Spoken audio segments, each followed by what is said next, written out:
मत आहे. यानंतर वाक्य वाचन आपल्याला अशा प्रकारे दृढीकरण वाक्य वाचनाचं करता येईल, त्याबाबत मी एक छोटीशी पीपीटी तयार केलेली आहे, ती तुमच्या समोर शेअर करत आहे. आता त्यावर चर्चा करूया.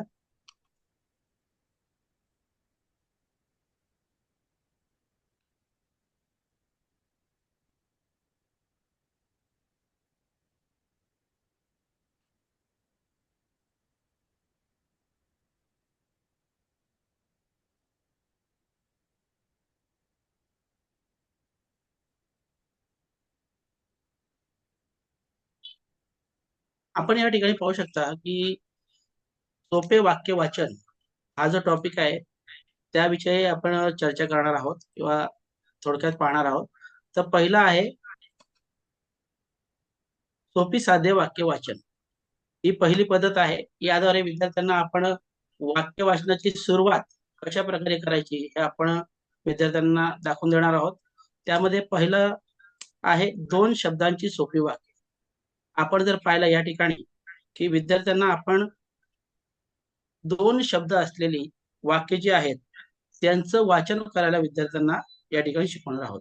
आपण शब्द स्तरावरनं ज्यावेळेस वाक्य स्तरावर येणार आहोत त्यावेळेस विद्यार्थ्यांना सोपी वाक्य जी आहेत त्याचं वाचन करण्यासाठी दिलं की विद्यार्थ्यांना एक आत्मविश्वास तयार होतो. विद्यार्थ्यांना वाटतं की नाही, मला जमते वाक्य वाचायला. विद्यार्थ्याला आवड निर्माण होते आणि विद्यार्थी चांगल्या प्रकारे वाचनाची विद्यार्थ्याला गोडी लागते. आता या ठिकाणी तुम्ही पाहू शकता की सरळ बस, धरण बघ, पटकन पळ, अशी सोपी सोपी स्वरचिन्ह विरहित वाक्य मी या ठिकाणी घेतलेली आहेत. सुरुवातीला आपण सोपी सरळ अशी वाक्य विद्यार्थ्यांकडून वाचून घेणार आहोत.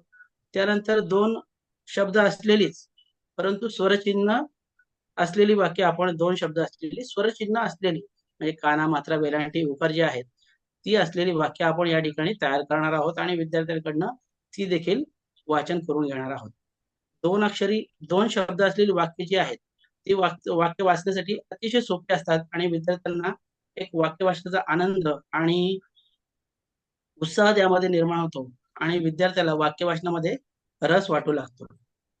त्यानंतर पुढचा आहे 3 शब्दांची सोपी वाक्य. हा जो प्रकार आहे हा विद्यार्थ्यांना अतिशय आवडतो. आई चहा कर. आता तुम्ही या ठिकाणी मी काही उदाहरणं घेतलेली आहेत. आई चहा कर, अजय वजन कर. ही वाक्य वाचन करत असताना आता माझ्याकडे देखील पहिलीचा वर्ग आहे आणि वाक्य स्तरावर आम्ही विद्यार्थ्यांना वाचन घेत असताना मला आलेल्या अडचणी तुम्हाला सांगतो की या ठिकाणी तुम्ही पाहिलं मिरची तिखट लागते हे जे सेकंड लास्ट वाक्य आहे या वाक्यामध्ये प्रत्येक शब्दामध्ये 3 अक्षर आहेत. मिरची तिखट लागते. आता हे वाक्य वाचन करत असताना विद्यार्थी बऱ्याच वेळा गोंधळून जातात. आई चहा कर हे वाक्य विद्यार्थी चांगल्या प्रकारे वाचतात कारण 2-2 अक्षर प्रत्येक शब्दामध्ये आहेत. परंतु मिरची तिखट लागते हे जे वाक्य आहे यामध्ये प्रत्येक शब्दामध्ये 3 अक्षर आहेत. अक्षरांची संख्या जर वाढली की विद्यार्थ्यांना लक्षात ठेवण्यासाठी थोडंसं अवघड होतं. म्हणजे मिरची तिखट लागते हे जेव्हा तो वाचतो त्यावेळेस ज्यावेळेस तो लागते वाचतो त्यावेळेस सुरुवातीचा मिरची शब्द एखाद्या वेळेस बरीचशी मुलं विसरतात. बरीचशी मुलं लागते शब्द वाचल्यानंतर मिरची तिखट एवढं वाचतात आणि लागते शब्द विसरतात. म्हणजे विद्यार्थी विस्मरण होत असतं. मग या विस्मरण जे होत असतं विद्यार्थ्यांचं त्यावर एकच उपाय आहे की आपण जास्तीत जास्त विद्यार्थ्यांचा वाचनाचा सराव घेतला पाहिजे. 2 शब्द वाचल्यानंतर 2 शब्दांची वाक्य वाचल्यानंतर 3 शब्दांची वाक्य आपण ज्यावेळेस विद्यार्थी वाचन करून घेणार आहोत त्यावेळेस विद्यार्थ्यांना नक्कीच आत्मविश्वास त्यांचा वाढेल आणि अशी छोटी छोटी वाक्य जी आहेत बरीचशी वाक्य आपण स्वतः तयार करू शकता. आपण सर्व अतिशय उत्साही चांगले शिक्षक आहात त्यामुळे आपण विद्यार्थ्यांच्या वाचनासाठी अशी 2 शब्द असलेली वाक्य त्यानंतर 3 शब्द असलेली वाक्य आपण अतिशय चांगल्या प्रकारे या ठिकाणी तयार करू शकता आणि विद्यार्थ्यांकडनं ही वाचन करून आपण घेऊ शकतो. यामध्ये स्वरचिन्ह असलेली वाक्य नसलेली वाक्य आपण आपल्या पद्धतीने तुम्हाला जसं वाटेल त्या पद्धतीने त्यामध्ये आपण बदल करू शकतो. त्यानंतर पुढचं आहे वाक्यचक्र. आता या ठिकाणी तुम्ही पाहू शकता एक वाक्यचक्र या ठिकाणी आपण तयार केलेलं आहे. या वाक्यचक्राच्या सहाय्याने अनेक वाक्य या ठिकाणी तयार होत असतात. शिक्षकाची भूमिका या ठिकाणी मार्गदर्शकाची असणार आहे. यश डबा खा हे पहिलं वाक्य या ठिकाणी तयार झालेलं आहे. दुसरं वाक्य आहे यश डबा आण. आता यश डबा आण, यश डबा खा, अशी अनेक वाक्य या ठिकाणी शब्दचक्र फिरवल्यानंतर तयार होऊ शकतात. आता बरीचशी वाक्य अर्थपूर्ण असतील किंवा बरीचशी बऱ्याचशा वाक्यांना अर्थ नसेल. मग अर्थ नसलेली वाक्य कोणती, हे विद्यार्थ्यांना सांगण्याचं काम शिक्षकाचं असणार आहे. आता विद्यार्थी ज्यावेळेस वाक्य तयार करणार आहे त्यावेळेस त्याला स्वयंनिर्मितीचा एक आनंद विद्यार्थ्याला मिळणार आहे, की मी स्वतः वाक्य बनवलं आणि मी ते स्वतः वाचलेलं आहे. अशा प्रकारे मी या ठिकाणी एक शब्दचक्र, वाक्यचक्र घेतलेलं आहे. त्याच्याऐवजी तुम्ही स्वतः तुमच्या कल्पकतेने विविध प्रकारचे शब्द या ठिकाणी ऍड करून किंवा समाविष्ट करून आणखी वेगवेगळे वाक्य विद्यार्थ्यांकडून तयार करून घेऊ शकता.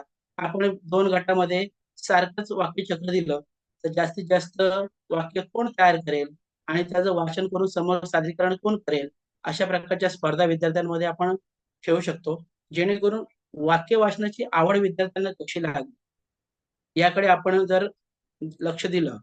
त्यासाठी हे अतिशय चांगलं शैक्षणिक साहित्य जे आहे त्याचा जर वापर आपण केला तर नक्कीच विद्यार्थी जे आहेत अतिशय चांगल्या प्रकारे आपली वाक्य स्वतः तयार करतील आणि स्वयंनिर्मितीचा आनंद त्यांना मिळणार आहे. आणि सोपी सोपी वाक्य जी आहेत ती विद्यार्थी स्वतः तयार करणार आहेत. अशा प्रकारे वाक्यचक्राद्वारे आपण विद्यार्थ्यांना वाचन शिकू शकतो. त्यानंतर पुढचं जे आहे ते शब्द वापरून वाक्य तयार करणे. यामध्ये आपण पाहू शकता या ठिकाणी 3 तक्ते आपण समाविष्ट केलेले आहेत. तिन्ही तक्त्यांमध्ये विविध शब्द दिलेले आहेत. या शब्दांचा वापर करून विद्यार्थ्यांना वाक्य बनवायचं आहे. पहिल्या तक्त्यातील एक शब्द, दुसऱ्या तक्त्यातील एक शब्द आणि तिसऱ्या तक्त्यातील एक शब्द वापरून विद्यार्थ्यांना वाक्य तयार करायचे आहे. असे करत असताना शिक्षक त्या ठिकाणी मार्गदर्शक असणार आहे, की विद्यार्थी समजा पहिल्या तक्त्यातील दादा शब्द, दुसऱ्या तक्त्यातील अभ्यास आणि तिसऱ्या तक्त्यातील उचल. दादा, अभ्यास, उचल आता जर विद्यार्थी वाक्य तयार करत असेल तर ते अर्थहीन असं वाक्य आहे हे समजवण्याचं काम शिक्षकाचं असणार आहे. विद्यार्थी सुरुवातीला बऱ्याचशा प्रमाणात चुका करतील, परंतु जसं जसं त्यांचा सराव होत जाईल तसं तसं विद्यार्थ्यांमध्ये वाक्य निर्मितीच्या बाबतीत अर्थपूर्ण वाक्य म्हणजे काय आणि अर्थविरहित वाक्य म्हणजे काय याबद्दल त्यांच्या मनामध्ये जी द्विधा मनस्थिती असेल ती दूर होण्याचा नक्कीच या ठिकाणी प्रयत्न म्हणजे द्विधा मनस्थिती नक्कीच दूर होईल आणि उत्तम प्रकारे विद्यार्थी काय होतील. बरीचशी वाक्य यामधून या तक्त्याचा वापर करून विद्यार्थी स्वतः तयार करतील आणि त्याचं सादरीकरण ते शिक्षकासमोर किंवा विद्यार्थ्यांसमोर करू शकतात. 2 गटामध्ये आपण याचा वापर करून 2 गटामध्ये 2 गटांना वेगवेगळी समजा आपण शब्द तक्ते दिले, त्यातून जास्तीत जास्त वाक्य तयार करण्यासाठी त्यांना प्रोत्साहन देऊ शकतो. म्हणजे विद्यार्थी स्वतःच्या बुद्धीचा वापर करून आपण जास्तीत जास्त वाक्य कसा तयार करेल यासाठी आपण त्यांना मदत करू शकतो. शिक्षकाची भूमिका या ठिकाणी मार्गदर्शकाची असणार आहे, कारण विद्यार्थी या ठिकाणी स्वतः तक्त्याचा वापर करून वाक्य बनवणार आहेत आणि समजा एखाद्या गटाने वाक्य बनवले तर दुसऱ्या गटाने त्या वाक्य वाचनाचं काम दुसरा गट करू शकतो. अशा आपल्या कल्पनेने आपण त्याचा कसा वापर करावा याची संपूर्ण जे स्वातंत्र्य शिक्षकाला आहे. आपल्या स्वतःच्या कल्पकतेचा वापर करून शिक्षक अगदी सहजपणे या शब्द तक्त्यांचा वापर करून विद्यार्थ्यांकडनं वाक्य वाचन घेऊ शकतो. त्यानंतर पुढचं जे आहे शब्दचित्रपट्टी वाक्य वाचन. आपल्याकडे भाषा पेटी आहेत. त्या भाषा पेटीमध्ये आपण पाहिलंच असेल की अजय पपई खा, तर या ठिकाणी पपईचं चित्र दिलेलं आहे. तर त्या पपईच्या चित्राऐवजी शब्द वापरायचा आहे. अशा प्रकारची शब्दपट्ट्या आपल्या भाषा पेटीमध्ये आहेत. त्याचा वापर करून विद्यार्थ्यांकडून आपण शब्दचित्रपट्टीच्या द्वारे विद्यार्थ्यांना वाचन करण्यासाठी प्रवृत्त करू शकतो आणि चांगल्या प्रकारे विद्यार्थी चित्र हे विद्यार्थ्यांच्या आवडीचं अगदी सर्वांनाच चित्र आवडत असतं. त्यामुळे चित्र शब्दपट्टी जी आहे त्याच्याद्वारे विद्यार्थ्यांना वाचन शिकवणं अतिशय सोपं जातं आणि त्याचा वापर जर आपण जास्तीत जास्त केला तर या ठिकाणी विद्यार्थी लवकर वाचायला शिकतील. आपण जर पाहिलं अजय पपई खा, तर पपईच्या ऐवजी आपण दुसऱ्या फळाचं चित्र त्या ठिकाणी चिटकवलं तर अजय समजा आपण आंब्याचं चित्र चिटकवलं तर अजय आंबा खा, अशा प्रकारे यामध्ये बदल जर केला आपण तरी देखील आपल्याला काय होणार आहे, विद्यार्थ्यांकडनं बरीचशी चित्र वाचन शब्दचित्रपट्टीद्वारे वाचन आपण विद्यार्थ्यांचं घेऊ शकतो. आता पुढचं आहे वाक्य साचे. आपण या ठिकाणी पाहू शकता, राम पेन आण, राम पाणी आण, राम कंगवा आण, राम तेल आण, राम वही आण, जे आहेत हे जसेच्या तसे आहेत. याला म्हणतात वाक्य साचे. आपण मधला जो शब्द आहे, पेन असेल, पाणी असेल, कंगवा असेल, तेल, वही, पाटी असेल, हे जे शब्द आहेत हे केवळ यांमध्येच बदल केलेला आहे. विद्यार्थी जेव्हा सुरुवातीला वाक्य वाचन शिकत असतो त्यावेळेस विद्यार्थ्याला एक आत्मविश्वास यावा की मला देखील वाचन येतंय आणि म्हणजे त्याच्या दैनंदिन जीवनात वापरणाऱ्या ज्या वस्तू आहेत त्यांना ज्याची ओळख आहे अशा वस्तूंची नावं आपण त्या ठिकाणी घेतो. आता एक राम आणि आण, राम पेन आण हा एक वाक्य साचा झाला. आपण आपल्या पद्धतीने आपल्या कल्पकतेने बरेचसे वाक्य साचे आपण बनवू शकतो आणि विद्यार्थ्यांना त्या ठिकाणी त्या आवडीच्या ज्या गोष्टी असतील त्या ठिकाणी वाक्य साच्यामध्ये टाकून छान अशी वाक्य बनवायला सांगू शकतो. विद्यार्थी खरंच अगदी उत्तम प्रकारे विद्यार्थी वाक्य साचा वापर करून बनवतात आणि स्वयंनिर्मितीचा आनंद त्यांना मिळत असतो. आपण म्हणतो ज्ञान रचनावाद, तर ज्ञान रचनावाद खरंच या प्रकारेच असतं, कार्य करत असतं की विद्यार्थ्यांनी स्वयंनिर्मितीने स्वतः कृती करून एखादी गोष्ट तयार केली. म्हणजे आता आपण साचा दिलेला आहे, परंतु वाक्य साचा दिलेला आहे, परंतु मधले शब्द जे आहेत ते स्वतः तयार करणार आहे किंवा स्वतः त्या ठिकाणी ऍड करून वाक्य तयार करणार आहे. अशा प्रकारचं वाक्य साच्याचा वापर करून विद्यार्थ्यांचं आपण वाचन घेऊ शकतो. त्यानंतर पुढचं आहे शब्दसमूहापासून वाक्य बनवणे. आता या ठिकाणी एक वर्तुळ तुम्हाला दिसतंय. या वर्तुळात अनेक शब्द आहेत. या शब्दांचा वापर करून विद्यार्थ्याला काय करायचं आहे, वाक्य बनवायचे आहेत. आता या ठिकाणी देखील शिक्षक काय करणार आहे की वाक्य कोणतं बरोबर आहे किंवा चुकीचं आहे, अर्थपूर्ण वाक्य कोणतं आहे किंवा अर्थपूर्ण वाक्य कोणतं नाही, हे पाहण्याचं काम शिक्षक करणार आहे. तुमच्या आवडीचे शब्द, विद्यार्थ्यांच्या आवडीचे शब्द आपण विद्यार्थ्यांकडनं काढून घेऊन या ठिकाणी आपण ऍड करू शकतो आणि त्यापासून विद्यार्थ्यांना वाक्य बनवण्यासाठी आपण विद्यार्थ्यांना प्रवृत्त करू शकतो आणि त्यांचं वाचन आपण विद्यार्थ्यांकडून करून घेऊ शकतो. आता या ठिकाणी मी काही शब्द घेतलेले आहेत. राजू सरबतकर, मीना पोहेगे, हे जे शब्द आहेत या शब्दांचा वापर करून विद्यार्थी स्वतः वाक्य तयार करतील आणि त्याचं वाचन ते करणार आहेत.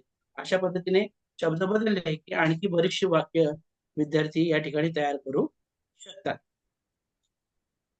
त्यानंतर पुढचा आहे विविध शब्द कार्ड वापरून वाक्य बनवणे.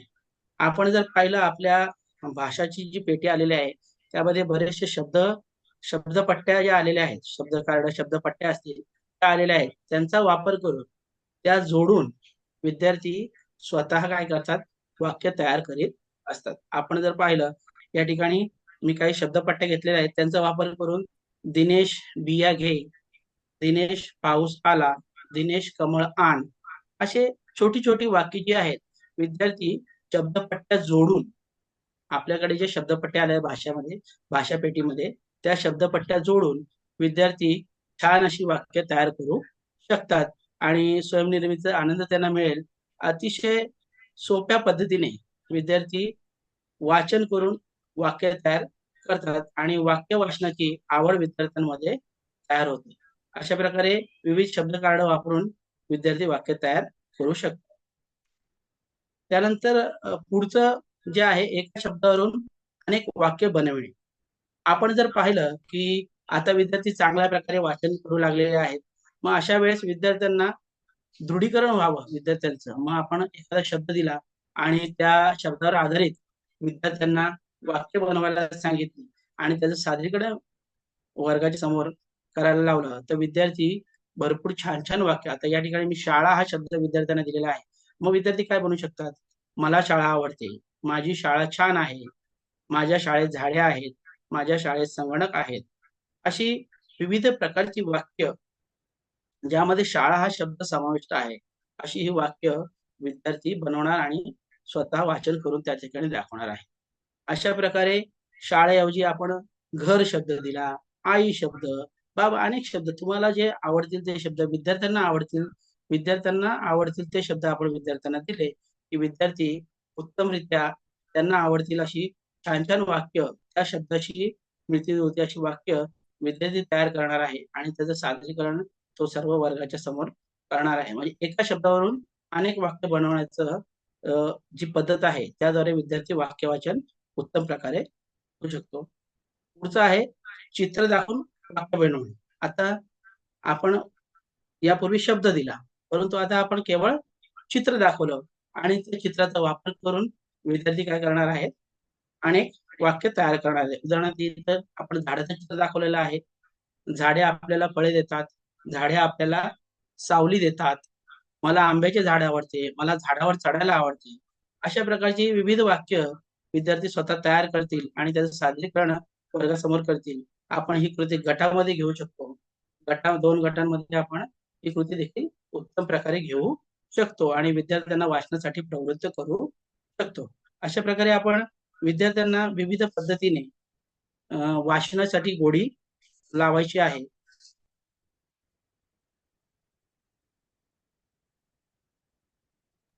महत्वाचं सांगायचं असं की वाचन अस्खलित येण्याचा एकमेव मार्ग जर असेल तर तो म्हणजे वाचनाचा सराव.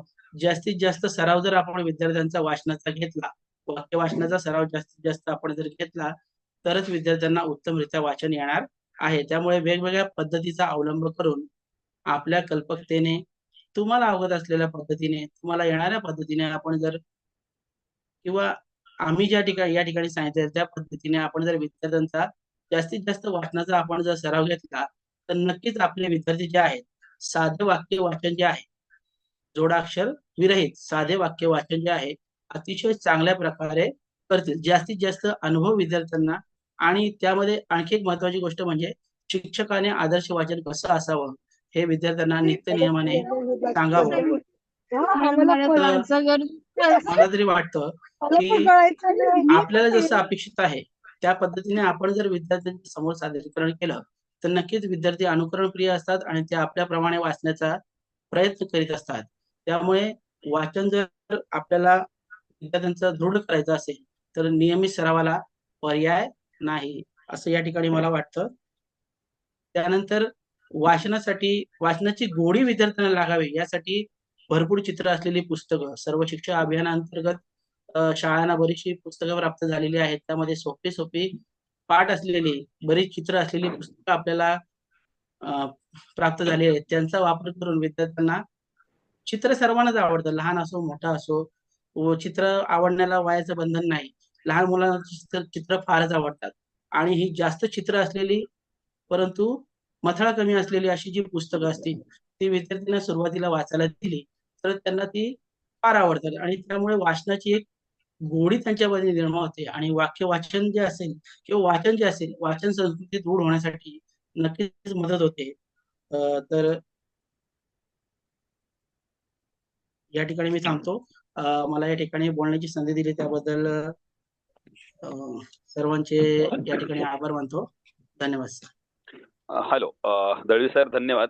तुम्ही खूप चांगले नवीन मुद्दे याच्यामध्ये टाकलेले आहेत आणि सर्वांना खूप एक वेगळे आपण वाचन करत असताना आपल्याला कुठला वेगळा मार्ग अनुसरता येईल, कुठले उपक्रम राबवता येतील अशा प्रकारे मार्गदर्शन केलेलं आहे. आपण त्यावर बोलूच. पण आता जवळपास आपल्या नेहमीच्या पद्धतीप्रमाणे आपण पाहतोय की सुरुवातीला 20 मिनिटं आपल्यातच एक शिक्षक बंधू भगिनी आपल्या समोर सादर करतात आणि त्यानंतर एक 25 मिनिटं आपण चर्चा करतो. तर त्या पद्धतीने आता आपण वाक्य वाचनावर दळवी सरांनी जे प्रेझेंटेशन केलेलं आहे ते यामध्ये तुम्हाला नवीन काही सुचवायचंय का हे आपण बोलूया. त्यामध्ये नवीन कुठला मुद्दा आपण ऍड करू शकतो किंवा कुठला मुद्दा आपल्याला आवडला आणि तो मुद्दा मी वर्गामध्ये कसा राबवला किंवा मी माझ्या वर्गामध्ये काय राबवतो या पद्धतीने आपण वाक्य वाचनावर सर्वांनी बोलूया. आपल्याकडून अपेक्षित आहे काही पॉझिटिव्ह पॉइंट अपेक्षित आहे. तर सर्वांसाठी आपण ही वेळ खुली करतोय आता. ओके, चला सुरुवात करूया. पाटील सर बोला. नमस्ते नमस्ते, बोला बोला. आता दळवी सरांनी एक अतिशय सुंदर मुद्दा मांडला की सराव, वाचन येण्यासाठी सराव आणि सरावातनं विद्यार्थ्यांचं वाचन कौशल्य विकसित होऊ शकतं. मला तो मुद्दा आवडला, परंतु त्याच्यात एक मुद्दा मला ऍड करायचा आहे की विद्यार्थ्यांचं वाचन कौशल्य विकसित होण्यासाठी सराव हा फार महत्वाचा असतोय. परंतु ज्या वेळेला आपण सराव घेत असतो तेव्हा ऍज अ टीचर म्हणून त्याच्यावर जातीने लक्ष देणे फार गरजेचं असतं. ज्या अगदी ज्या बरोबर. वेळेला ज्या ज्या वेळेला विद्यार्थ्यांमध्ये त्या कौशल्यामध्ये म्हणजे काहीतरी वृद्धी होत असते, त्यावेळेला विद्यार्थ्यांना मोटिवेशन होणे फार गरजेचं असतं, की वा छान आज तुला जमलं. जेव्हा आपण अशा प्रकारचा विचार विद्यार्थ्यांजवळ व्यक्त करतो तेव्हा ते पुन्हा नवीन जोशाने किंवा उमेदीने ते काम करायला तयार होतात. आणि अचानकपणे एक आमलाग्र स्वरूपाचा बदल त्या विद्यार्थ्यामध्ये होतोय आणि तो चांगला असायला लागतो. मिनिमम 2 ते 3 दिवसामध्ये तो त्याच्यामध्ये आणखी चांगला बदल झालेला असतो आणि त्याचं बघून इतर विद्यार्थी मोटिवेट होऊन आपल्याला वाचन कौशल्य आणखी विशिष्ट करता येऊ शकतं आणि आपलं उद्दिष्ट साध्य करता येऊ शकतं. Thank you sir. Okay. Shailendra sir, बढिया. चांगला मुद्दा तुम्ही सुचवलात की आदर्श वाचन शिक्षकानं त्यावर लक्ष केंद्रित करणं हे फार गरजेचं आहे. Very good. अजून कुणाला काही बोलायचं आहे?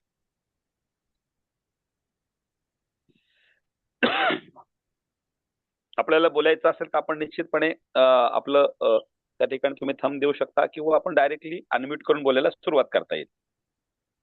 अधिकाधिक मुद्दे येणं अपेक्षित आहे. चर्चा नेहमीप्रमाणे आपण चर्चा करतो ती चर्चा या ठिकाणी घडणं अपेक्षित आहे. येस.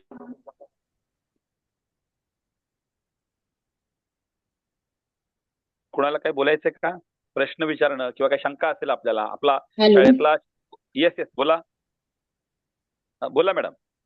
मॅडम बोला. हा, मी आरती सपकाळी बोलते. बोला बोला. सर, आरती मॅडम बोला. मला आता तुमचं सुरुवातीचं जे सांगितलं ना, हा. 2 अक्षरी शब्द, हा. 2च शब्द घेऊन वाक्य, हा मुद्दा मला खूप आवडला. की हा, पटकन मुलांना एक म्हणजे आत्मविश्वास निर्माण होतो की पटकन बाबा मला वाचता येतं असं.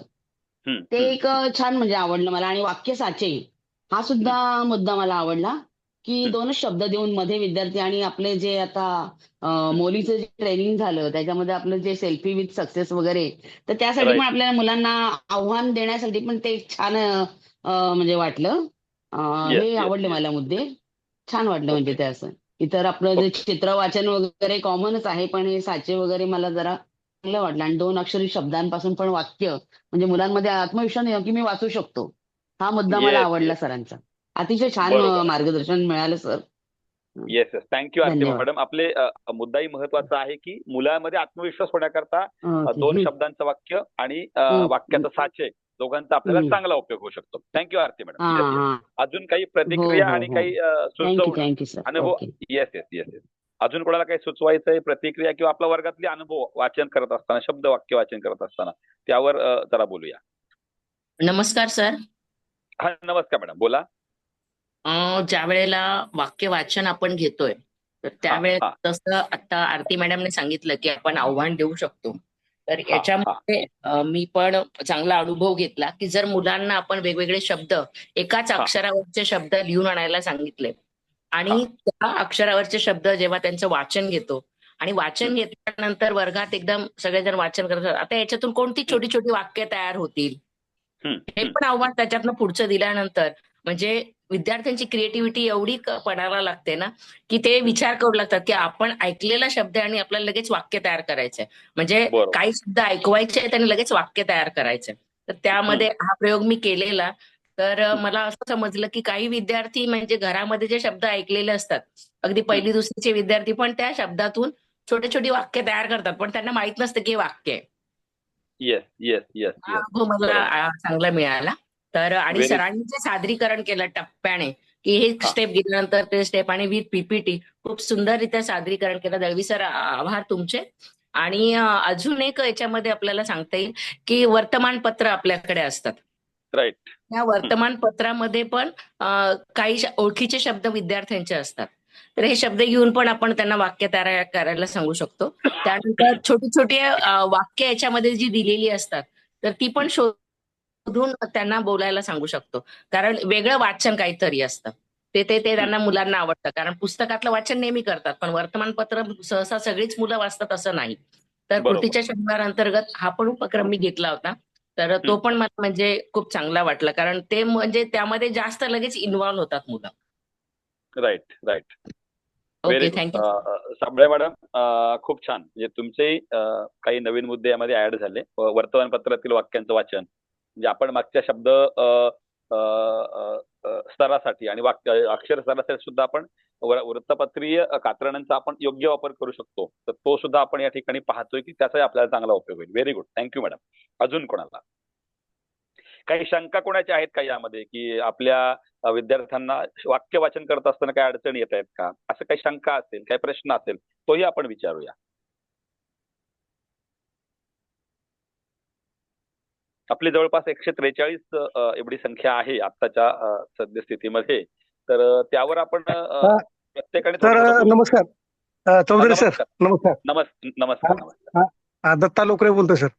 हा, लोकरे सर नमस्कार. बोला बोला बोला बोला. हा हा सर, थोडस खूपच सगळं व्यवस्थित सगळं चालू आहे, तरी पण एक मुद्दा जरा सुचला म्हणून जरा सुचवतो.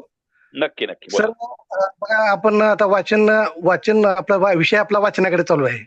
Yes yes. प्रत्यक्ष मुलांना आपण जर एखादं चित्र वाचन घेतलं, मुलांना चित्रांची खूप गोडी असते, आवड असते.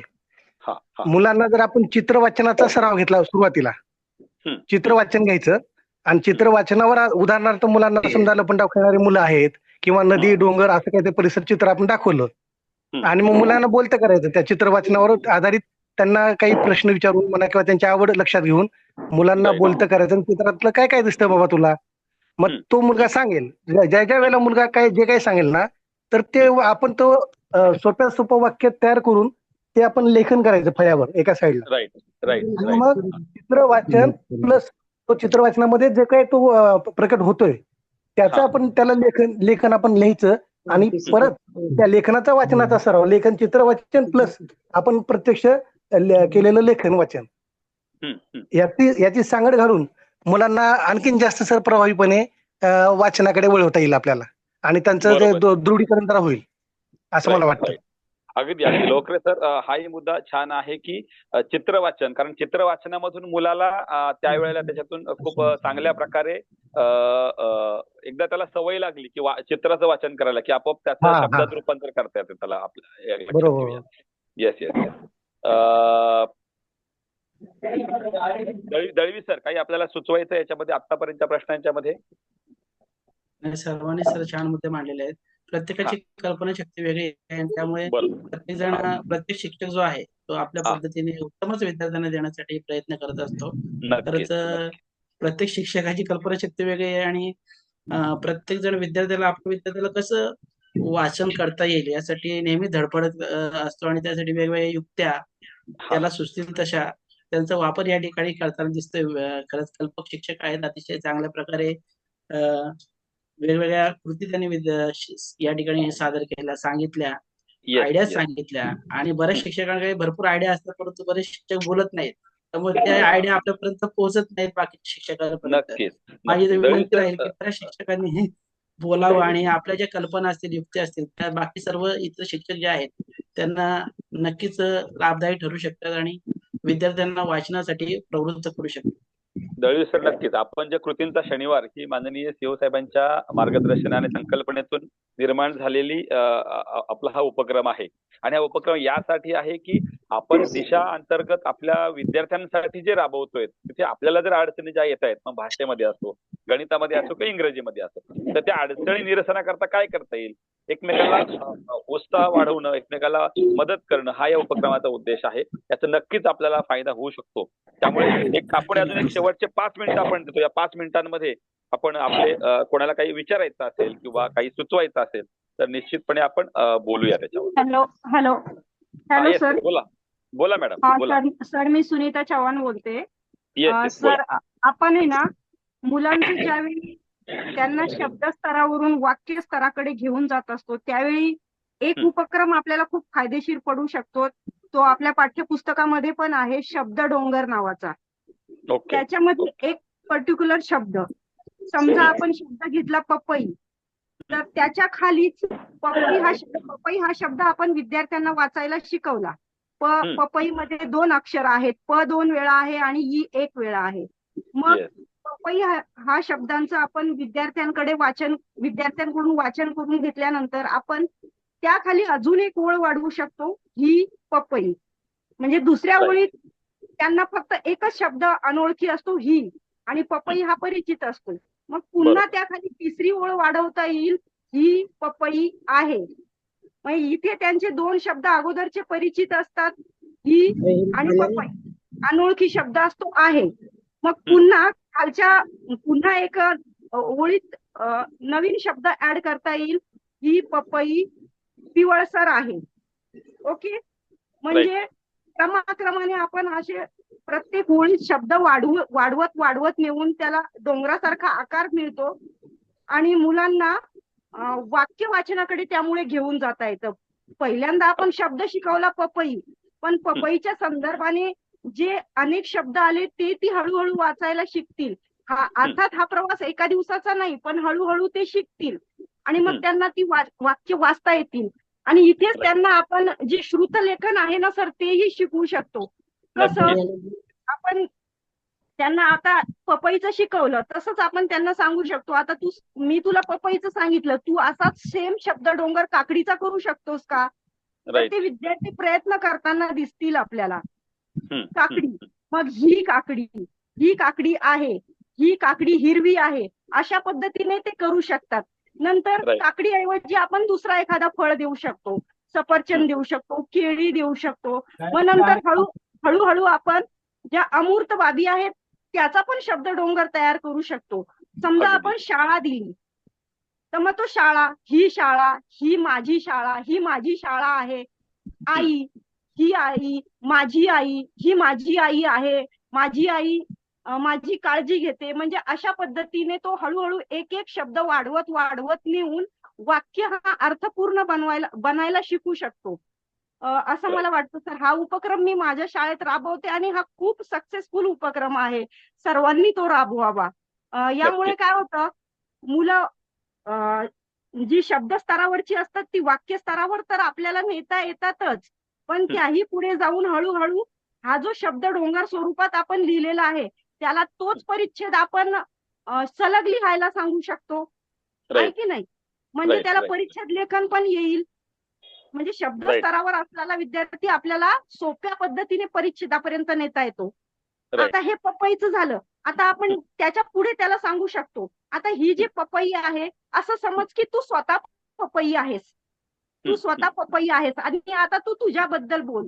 तो बोलेल, पपई, मी पपई आहे, मी गोड पपई आहे, मी पिवळी पपई आहे. म्हणजे इथे काय होईल, त्याच्या सर्जनशीलतेला, कल्पनाशक्तीला वाव मिळत जाईल आणि त्याने एका पद्धतीने ती पपईची गोष्टच लिहिलेली आहे. बरोबर ना सर? म्हणजे आपण त्याला शब्द स्तरावरून गोष्ट स्तरापर्यंत नेऊ शकतो. डेफिनेटली आपण या पद्धतीने त्याला गोष्ट स्तरापर्यंत नेऊ शकतो. त्याही पुढे त्याची सर्जनशीलता आपल्याला वाढवता येऊ शकते. कारण का, इथे तो शब्दांची योग्य गुंफण करायला शिकतो. त्याला जर आपण इथं प्रोत्साहन दिलं तर तो थांबणार नाही, तो अजून पुढे जाणार आहे. आणि या पद्धतीने मुले फास्ट शिकतात. म्हणजे वाचन आणि लेखनासाठी ही पद्धत मी राबवलेली आहे स्वतः आणि खूप उपयुक्त आहे. ती फास्ट पद्धत आहे. सुनीता मॅडम, शाळा कुठली आपली? जिल्हा परिषद शाळा साखरवाडी, केंद्र पिसे, तालुका Bhiwandi sir. Very good, very good. Sunita madam, खूप चांगला उपक्रम आपण सांगितला आणि जोड दिलेली आहे. कारण याचा शब्द डोंगर आपण आपल्या एका पुस्तिकेमध्ये सुद्धा आपण त्याचा उल्लेख केलेला आहे. शब्द डोंगर योग्य वापर जर मॅडम केला ना, त्या ठिकाणी चित्रांचा वापर करता येईल. शब्द डोंगरचा 3-3 वाक्यांचा डोंगर केला, 4 वाक्याला 2 गटांमध्ये शकतो. एका गटाने शब्द सांगायचा, दुसऱ्या गटाने आपण विषय मित्र असतो तर त्याचं जास्त लेखन चांगलं आहे तर असा मुलगा ठिकाणी ते वाक्य फळ्यावर लिहिल आणि ते वाक्याचा कर म्हणजे शिक्षकाशिवाय सुद्धा ही कृती करू शकतात. याच्यामध्ये मुलं चांगली तयार होऊ शकतात. अतिशय सुंदर. नक्की नक्की तुम्ही हे राबवत आहात, त्यामुळे या अनुभवाला नुसतं महत्व नाही तर कृतीचं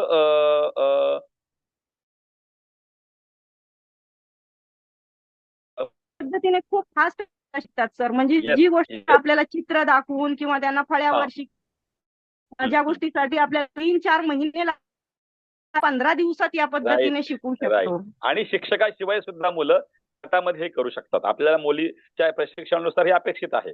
नक्कीच नक्कीच मॅडम. काहींनी प्रश्न विचारला या ठिकाणी की हे पीपीटी आम्हाला मिळेल का? मित्र हो, दोन्ही गोष्टी आहेत. माननीय शिवसाहेबांनी सुचवल्याप्रमाणे त्याचे रेकॉर्डिंग सुद्धा आपल्या मागच्या रेकॉर्डिंग आहेत, त्याही आपण ग्रुपवर टाकलेले आहेत आणि आजचे रेकॉर्डिंग सुद्धा आपल्याला उपलब्ध होईल, पीपीटी सुद्धा आपल्याला उपलब्ध होईल. याच्या व्यतिरिक्त आपण जर डाएटच्या कुणालाही किंवा जिल्हा परिषद मधून कुणालाही आपण जर मेसेज टाकला तर आवश्यक असा सपोर्ट आपल्याला निश्चितपणे केला जाईल. धन्यवाद. धन्यवाद. Hello Yes, sir, yes. आवाज पाटील येतो? सर बोला. हा, आता शेवटचं हे असेल, आपण नंतर पुढच्या विषयाला सुरुवात करू. पाटील सर बोला. येस सर, नमस्कार. सर, प्रथम दळवी सरांचं या ठिकाणी अभिनंदन आहे की बोला बोला सर बोला. एक मिनिट. पाटील सर बोला. हा सर, पीपीटी अतिशय सुंदर तयार झालेली आहे. तर सर, विनंती असेल की ही पीपीटी आपल्या सगळ्या शिक्षकांपर्यंत आपण नक्कीच पोहोचवावी. नक्कीच. आपल्या Yes. आपल्या ग्रुपला आपण टाकतोय, साधन व्यक्ती ग्रुपला आणि B1च्या ग्रुपला आपण ती शेअर करूया सर्वांना. ठीक आहे. हो हो हो सर, याच्यामध्ये आणखी आपल्याला एक भाषा पेटीमध्ये सर जे पिक्टोरियल कार्ड्स असतात, म्हणजे भाषा पेटीमध्ये पण चित्र आणि वाक्य असं एक कार्ड आहे की ज्याच्यामध्ये 2 शब्द आहेत आणि मध्ये चित्र आहे. जे उदाहरणार्थ हा आणि मध्ये आंब्याचं चित्र आहे, तर हा आंबा आहे. तर अशा पद्धतीने पण आपण ह्या शब्दपट्ट्यांच्या माध्यमातून देखील विद्यार्थ्यांना वाक्य जे आहे ते वाक्य वाचन हे चांगल्या प्रकारे करू शकतो. तर अशा बरीचशी वाक्य त्याच्यामध्ये आहेत आणि आपल्या पाठ्यपुस्तकातून जे काही धडे असतील किंवा कविता असतील, तर असे देखील आपण ऍज अ टीचर म्हणून काही असे कार्ड जे आहेत ते आपण स्वतः पण काही चित्र काढून बनवू शकतो. नक्कीच नक्कीच. याचाही वापर आपल्याला करता येईल. धन्यवाद पाटील सर. नक्कीच नक्कीच. आणि हाच विचार करूया की ज्या कृती आपण मराठीमध्ये विचार करतोय ना, याच कृती आपल्याला अशाच्या अशा इंग्रजीमध्ये सुद्धा हळूहळू वापरायला सुरुवात करता येईल. त्यामुळे ऍट अ टाइम दोन्हीकडे हा विषय आपल्याला ऍड करता येऊ शकतं.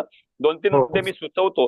कुणाची काही शंका जर नसतील तर आपण काही करू शकतो. माइंड मॅप हा जो प्रकार आहे, ज्याच्यामध्ये आपण हा विचार करतोय की एखादा शब्द आपण मनात तयार करायचा किंवा वर्तुळामध्ये फळ्यावर लिहायचा आणि त्यावर लिहून त्याच्याविषयी असलेलं एक 2-2 शब्द सांगून वाक्य बनवायचे. प्रत्येक मुलाला किती मुलं जास्त शब्द सुचवतात त्यानुसार तो विजेता असंही आपल्याला करता येऊ शकतं. समजा दिवाळी आहे, दिवाळी मला आवडते, दिवाळी हा दिव्यांचा सण आहे, दिवाळी गोड पदार्थांसाठी ओळखली जाते. जे काय असेल ते मुलं सांगतील, शिक्षक लिहितील किंवा विषय मित्र लिहिल आणि मग त्या शब्दांचा समुच्चय झाला की आपोआपच शब्दांकडनं आपल्याला वाक्याकडे पोहोचता येईल. हा एक भाग झाला. दुसरी गोष्ट की आपल्याला एक वेगळा मुद्दा जरा मला असं वाटतो, तो म्हणजे प्रत्यय लावून वाक्य तयार करता येणं. काय मध्ये, ला, बाजूला, कडे, म्हणजे चित्रामध्ये काय आहे, चित्राच्या बाजूला काय दिसते, किंवा चित्रामध्ये एखादं वाक्य असेल तर याच्यावर म्हणजे जिन्याजवळ काय आहे किंवा स्टूल वर काय आहे, वर, जवळ, अशा प्रकारचे शब्द विशेषण ज्याला म्हणतो आपण, तर हे विशेषण लावून प्रत्यय लावून आपण ते शब्द मुलांना वाचायला सुरुवात करू शकतो. जसा कडेला, बाजूला, तर आपण शब्द द्यायचा आणि त्याला एक प्रत्यय लावायचा. तर ते प्रत्यय लावून वाक्य तयार करायचं. याचा सुद्धा आपल्याला वाचनाकरता चांगला उपयोग होऊ शकतो. शिक्षकांनी वाचन करताना इथे एक गोष्ट आपण लक्षात घ्यावीची आहे, ती म्हणजे आपण वाचनाची गती. जसं शिक्षक हळूहळू काय करता येईल की लयबद्धतेने कसं वाचावं, वाचताना एखादा शब्द किंवा अक्षर मध्ये तोडला तर काय अडचण होते, तर ते सुद्धा आपण पाहावं. तर त्याचाही समजा आहे की म्हणजे एखादा आपण विचार करूया की वाचताना त्याची लय कशी असावी, गती कशी असावी, आणि हे प्रकट वाचन शिक्षकांकडनं होणं अपेक्षित आहे. जोपर्यंत मुलं प्रकट वाचन करत नाहीत ना, तोपर्यंत मुलांना वाचनाची क्षमता विकसित व्हायला जास्त मदत ह्या प्रकट वाचनाने होते. तर असे काही मुद्दे आहेत, या मुद्द्यांचे आपण विचार करूया. एका गटाचा, आणि याच्याकडे आपलं काय करता येईल, तर गट वाचन, 2 गटांमध्ये स्पर्धा लावणं, विषय मित्राचा वापर करणं, त्यांना प्रोत्साहन देणं, असे काही कन्सेप्ट आपण यामध्ये वापरू शकतो. तर वाचनावर बरीचशी चर्चा आपण केलेली आहे. या पीपीटी आणि हे आपल्याला नक्कीच शेअर केल्या जर आपल्याशी त्या मिळतील. जर कोणापर्यंत नाही पोहोचली तर आपल्या तालुक्यातील जे गटसाधन व्यक्ती आरपीज आहेत त्यांच्याशी आपण संपर्क साधायचा आहे. ते आपल्या जवळ बऱ्याचदा परिचित आहेत. निश्चितपणे त्यांच्या मार्फत आपल्याला ती आपल्यापर्यंत पोहोचेल. तर दळवी सर हे खूप उपक्रमशील शिक्षक आहेत आणि मला या वाचनाच्या संदर्भात मला थोडंसं एक अजून वाक्य ऍड करायचं आहे की वाचन म्हणतात प्रकट वाचन शब्दावर थोडासा जोर कमी राहिला, तर हे प्रकट वाचन, वाचनाला प्रकट वाचन आपण जोर जर दिली तर मुलांचे उच्चार सुधारायला मदत होईल. मुलांना संवाद थेट कौशल्य जे आहे ते वृद्धिगत होईल. काही दिव्यांग मुलांना कॉन्फिडन्स नसतो, तर बोलण्यामुळे कॉन्फिडन्स त्यांचा संभाषणात्मक कौशल्य विकसित व्हायला सुरुवात मदत होईल. त्याचबरोबरीने त्या मुलांना तोतरेपणा किंवा बोलण्याचे काही डिफिकल्टीज असतात, तर तो भाग देखील ह्या प्रकट वाचनाच्या माध्यमातून शिक्षकांना समजून येईल आणि त्याच्यात देखील सुधारण्याला वाव राहील. म्हणजे ह्या प्रकट वाचनाच्या दृष्टिकोनातून हे अधिक बेनिफिट जे आहेत ते अभिनय क्षेत्रात सुद्धा मुलांचा कल आपल्याला उद्विग्न ठेवण्यासाठी, लयबद्धता ठेवण्यासाठी, श्वासावर नियंत्रण ठेवून एका दमात श्वास फुलवण्यासाठी किंवा बोलण्यासाठी देखील या प्रकट वाचनाची आपल्याला मदत होऊ शकते. अशा पद्धतीचं नक्कीच जोड द्यायची.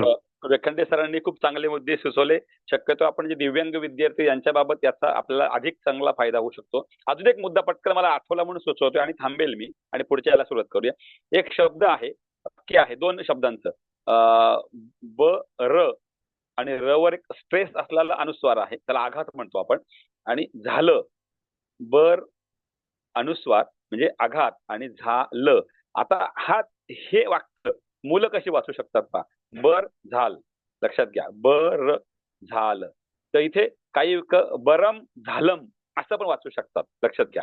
तर इथे शिक्षकांनी ही काळजी घ्यायची की ज्या अक्षरावर आघात दर्शवणारा अनुस्वार सारखा दिसणारा जो आघात असतो त्याचं वाचन कसं करावं.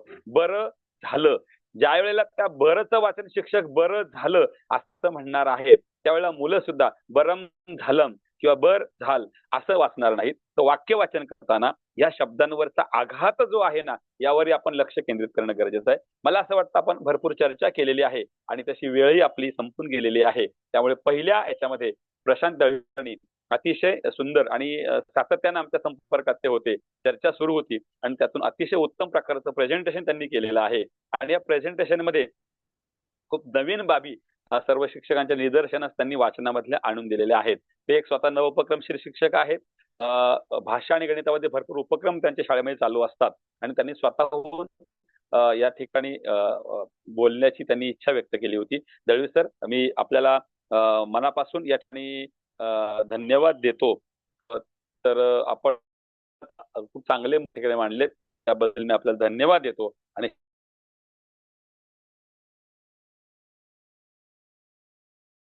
झालेली आहे. आता दुसरी गणिताची तासिका सुरू करतोय. मित्र हो, मागच्या तासिकेला आपण पाहिलं होतं, मागच्या सत्रामध्ये आपण की भाषेमध्ये गणितामध्ये आपण वजाबाकीपर्यंत आपलं पूर्ण झालेलं आहे. खूप चांगला प्रतिसाद मिळाला.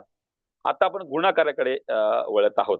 तर गुणाकाराकडे वळत असताना आपण ही गोष्ट या ठिकाणी बघूया की वजाबाकी झाली, तर आता आपण नेमकं गुणाकार आपण कसं इथे सादरीकरण करू शकतो की गुणाकारामध्ये आपल्याला कुठल्या अडचणी येतात, तर ह्या सुद्धा आपल्याला माहिती होणं हे गरजेचं आहे. तर या ठिकाणी गुणाकार संदर्भात बोलण्याकरता आपल्या सोबत आलेले जे आहेत ते आहेत पांडुरंग भोईर, भिवंडी तालुक्यामध्ये प्राथमिक शिक्षक आहेत. पण गंमत म्हणजे अशी आहे की नुसतं गणितामध्ये नाही तर ते विज्ञान विषयात पारंगत आहेत. विज्ञानावर आधारित त्यांनी ऑनलाईन युट्यूब लाईव्ह असे बरेचसे मार्गदर्शन सत्र घेतलेले आहेत. जिल्हा राज्य विविध प्रकारचे पुरस्कार त्यांना मिळालेले आहेत. त्यांचे विद्यार्थी विज्ञानच्या वर आधारित असलेलं हेलिकॉप्टर, रिमोट कंट्रोलवरचं हेलिकॉप्टर स्वतः बनवून ते उडवतात, इतकं विज्ञानावर त्यांनी काम केलेलं आहे. मुंबई IIT मधले काही विद्यार्थी त्यांनी त्यांच्या विज्ञान प्रयोगशाळेला भेट देऊन त्यांनी त्या ठिकाणी त्यांच्याकडून विज्ञान समजून घेतलेलं IIT मुंबई मधले विद्यार्थी आलेले आहेत. त्याचबरोबर आयसर पुणे या ठिकाणी सुद्धा भोईर सरांनी चांगल्या प्रकारचं मार्गदर्शन आयसर पुणे या ठिकाणी केलेलं आहे. आणि त्याचबरोबर आयसर मार्फत त्यांना पुरस्कार सुद्धा मिळाला आयसर पुणे मार्फत. हे झालं विज्ञानाबाबतचं. तर विज्ञानामध्ये टाकाऊपासून टिकाऊ साहित्य कसं बनवता येईल यावर त्यांनी भरपूर काम केलेलं आहे. आजही आपण आपल्या जिल्ह्यात नव्हे तर राज्यामध्ये त्यांची माहिती सर्वांना आहे की विज्ञानचे ते चांगले शिक्षक आहेत. पण गंमत अशी आहे की हे विज्ञानवर मार्गदर्शन करताना त्यांच्यामध्ये गणितामधली जी उर्मी आहे ती मात्र पटकन झाकोळली गेलेली आहे. गणितामध्ये सुद्धा त्यांनी चांगलं काम केलेलं आहे आणि उत्तम प्रकारे गणित शिकवण्यामध्ये त्यांचा हातखंडा आहे. आज आपण गणितामध्ये गुणाकार या घटकावर आपल्याला ते बोलणार आहेत. जवळपास 20-25 मिनिटं आपल्याशी बोलतील आणि पुढचे 20 मिनिटं आपण त्यावर चर्चा करणार आहोत. गुणाकार या घटकावर मी पांडुरंग भोईर सर यांना अशी विनंती करतो की आपण सादरीकरणास सुरुवात करावी. भोईर सर.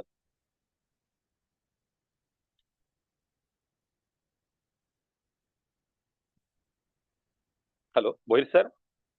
नमस्कार. नमस्कार नमस्कार सर, आवाज येतोय आपला, बोला बोला सर. Okay sir. सर्वांना नमस्कार आणि धन्यवाद.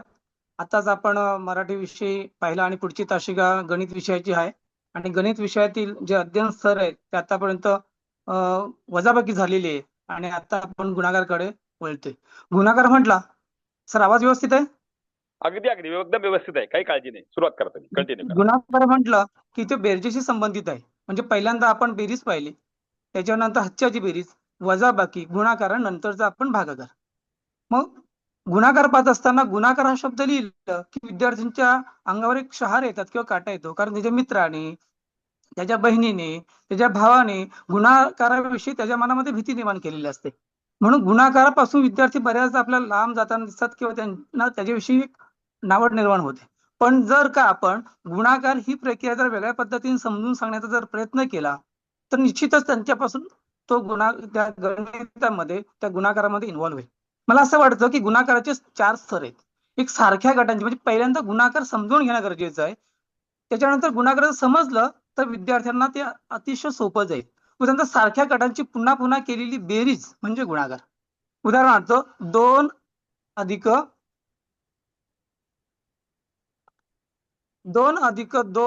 2 बरोबर 6 ही संकल्पना आपल्याला सहज सांगता येईल. म्हणजे बेरीज केली, दोनाची पुन्हा पुन्हा केली, 3 वेळा केली बेरीज म्हणजे 6 आले.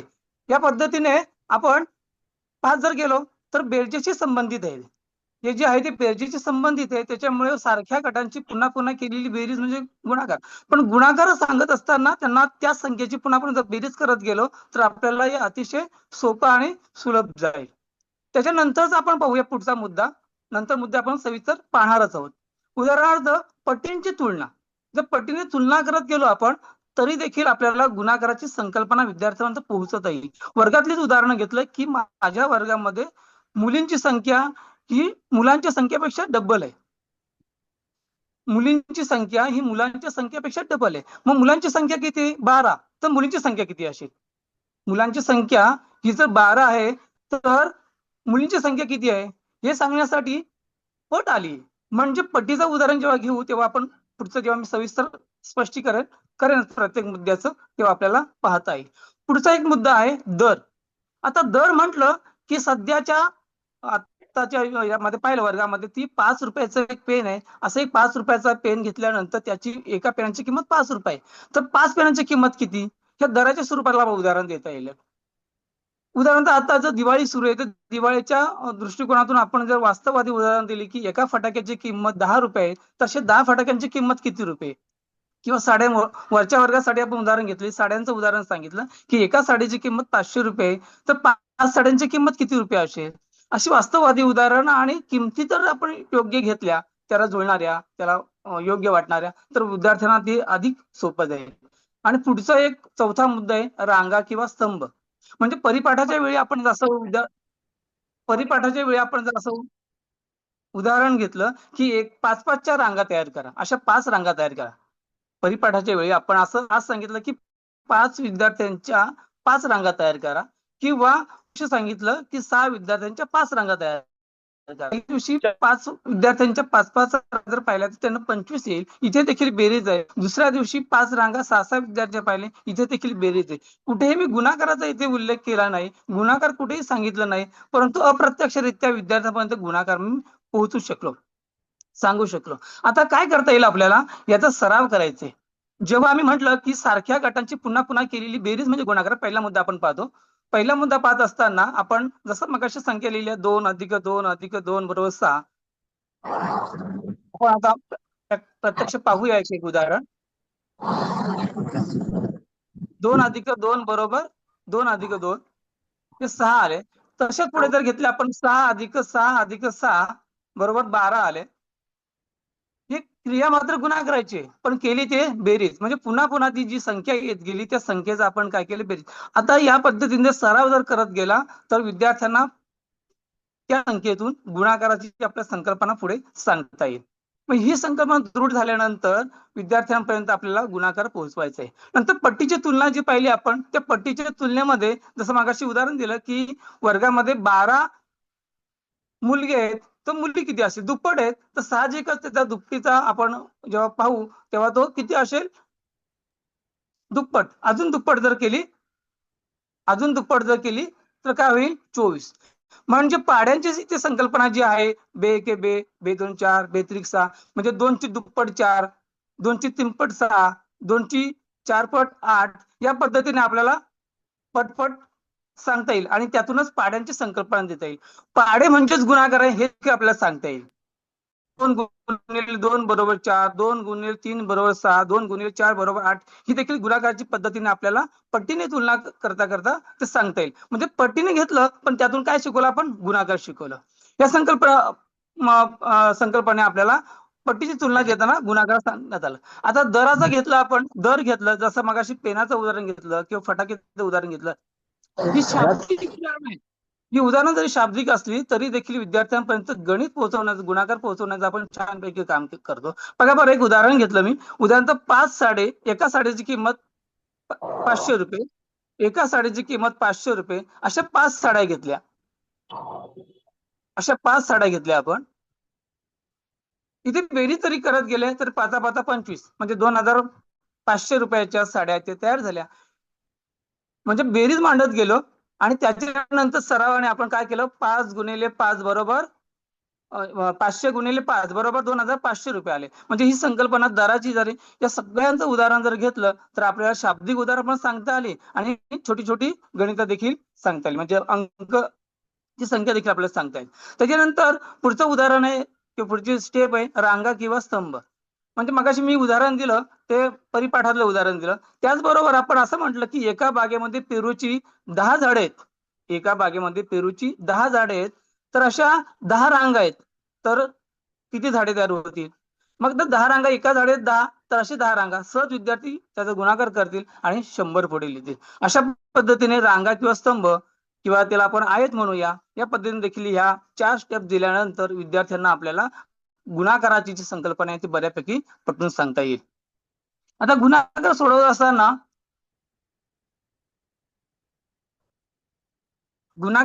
नेमकी जी अडचण असते विद्यार्थ्यांची, ती अडचण अशी असते की त्यांना सराव करत असताना आपण बेरजेतून गेलेलो असतो. साधी बेरीज असते, त्याच्यानंतर हातच्याची बेरीज असते. हातच्याच्या बेरजेमध्ये उदाहरण जेव्हा आपण घेत असतो तेव्हा त्या उदाहरणामध्ये हातचा देण्याची एक व्यवस्था केली असते, एक सोय केली असते, घर तयार केलेलं असतं आणि त्या घरामध्ये आपण काय लिहितो, आलेला हातचा लिहितो किंवा मग त्याची बेरीज करताना पुन्हा त्यामध्ये तो मिळवतो आणि पुढे मांडत जातो. परंतु गुणाकारामध्ये ही काही पद्धत नाही किंवा आपण ती वापरत नाही किंवा तशी काही सोय नाही. आणि मग ही सोय नसल्या कारणाने गुणाकार चुकण्याची आपल्याला जे जाणवत असतं की गुणाकार का चुकतात, तर गुणाकार चुकण्याची देखील काही कारण आहेत. गोष्ट पाहूया, गुणाकार का चुकत असतात. तर विद्यार्थ्यांचं जी पटीची आपण जे पाहिलं, जी पट पाहिली ती पट विद्यार्थ्यांच्या लक्षात राहते. म्हणजे पाढे पाठांतर व्यवस्थित नसतात.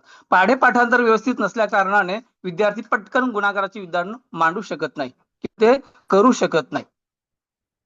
त्याच्यानंतर गणिती क्रियाचे गोंधळ, जे आता मी म्हटलं की गणिती क्रियांचं गोंधळ जे आहे ते असं की 2 अंकी संख्यांचं उदाहरण आपण घेतलं, 2 अंकी संख्यांचं उदाहरण जर घेतलं तर 2 अंकी संख्यामध्ये ते हातचा घ्यायला कुठेतरी राहून जातात. उदाहरणार्थ एक उदाहरण पाहूया आपण. 25 गुणिले 12 घेतले आपण आणि याचा गुणाकार करत असताना 2ने आपण 5ला गुणलं, 10, आपण 0 लिहिलं.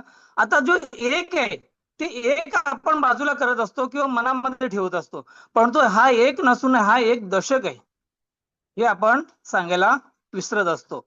आणि हा 1 दशक बाजूला केल्यानंतर या 2ने जेव्हा पुन्हा 2ला गुणतो, 2 2 4, मग 4 मध्ये 1 दशक जर केलं तर किती झाले, 40 झाले. ही 1 दशकाची पूर्ण संकल्पना. एक हातचा घ्यायला जर राहून गेला आपलं, म्हणजे जी मुलांची चूक होते की तो हातचा घेणं गरजेचं होतं, ते घेतलं गेलं नाही. आता किती झाले, 50 झाले. मग या एककाने आपण पहिला एककाला गुणलं, त्याच्यानंतर ह्या एककाने आपण दशकाला गुणलं. आता पुढचं एक जो आहे तो एक दशक आहे आणि या देण्यासाठी एककाच्या खाली आपल्याला 0 द्यावा लागेल, म्हणजे एककाने गुणून पूर्ण झालेलं आहे. आता 1 दशकाने आपल्याला एक एककाला गुणायचं, म्हणजे काय येईल, 5 एके 5. आणि ह्या एक दशकाने 2 दशक म्हणजे 20ला गुणायचे, ती 2 असून ते 20 आहेत, पण ते एकच दशक स्थानी आहेत, म्हणून आपण त्याला काय म्हटलं 2 दशक. आता काय करूया आपण, 2ला गुणूया. आणि याची जर बेरीज केली तर काय होईल पहा बरं.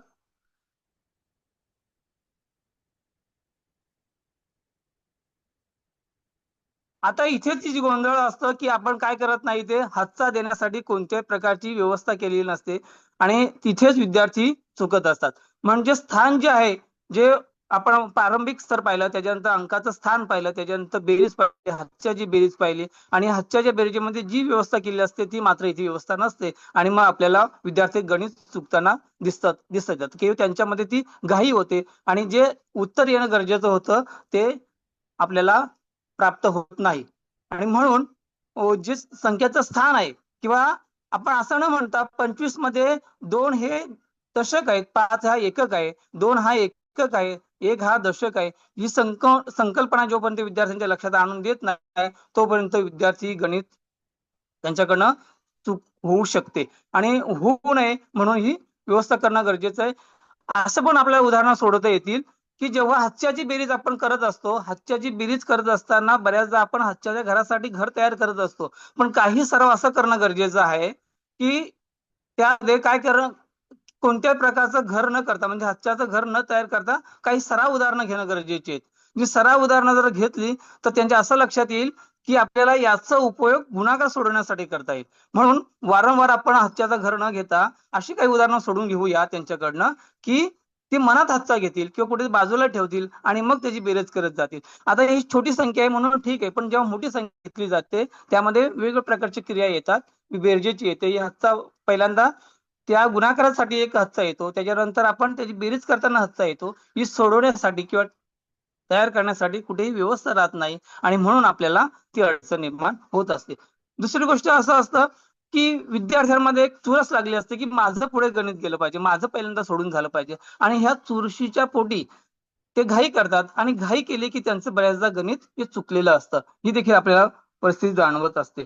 नंतर संकल्पना नीट समजणं, कशी जे आपण सांगितलं की गुणाकार म्हणजे काही संकल्पना जर विद्यार्थ्यांना व्यवस्थित जर समजलेली असेल तर विद्यार्थी सहजगत्या उदाहरणं सोडू शकतात. म्हणून की पहिल्यांदा 4 मुद्दे दिलेले आहेत की पुन्हा पुन्हा केलेली बेरीज किंवा त्याचं दर किंवा रांगा आणि पट ह्या संकल्पना जर व्यवस्थित जर समजल्या तर विद्यार्थ्यांना गुणाकार समजणं फार सोपं जाईल. हे मात्र आपण करणं गरजेचं आहे. नंतर लेखनाच्या त्रुटी आपण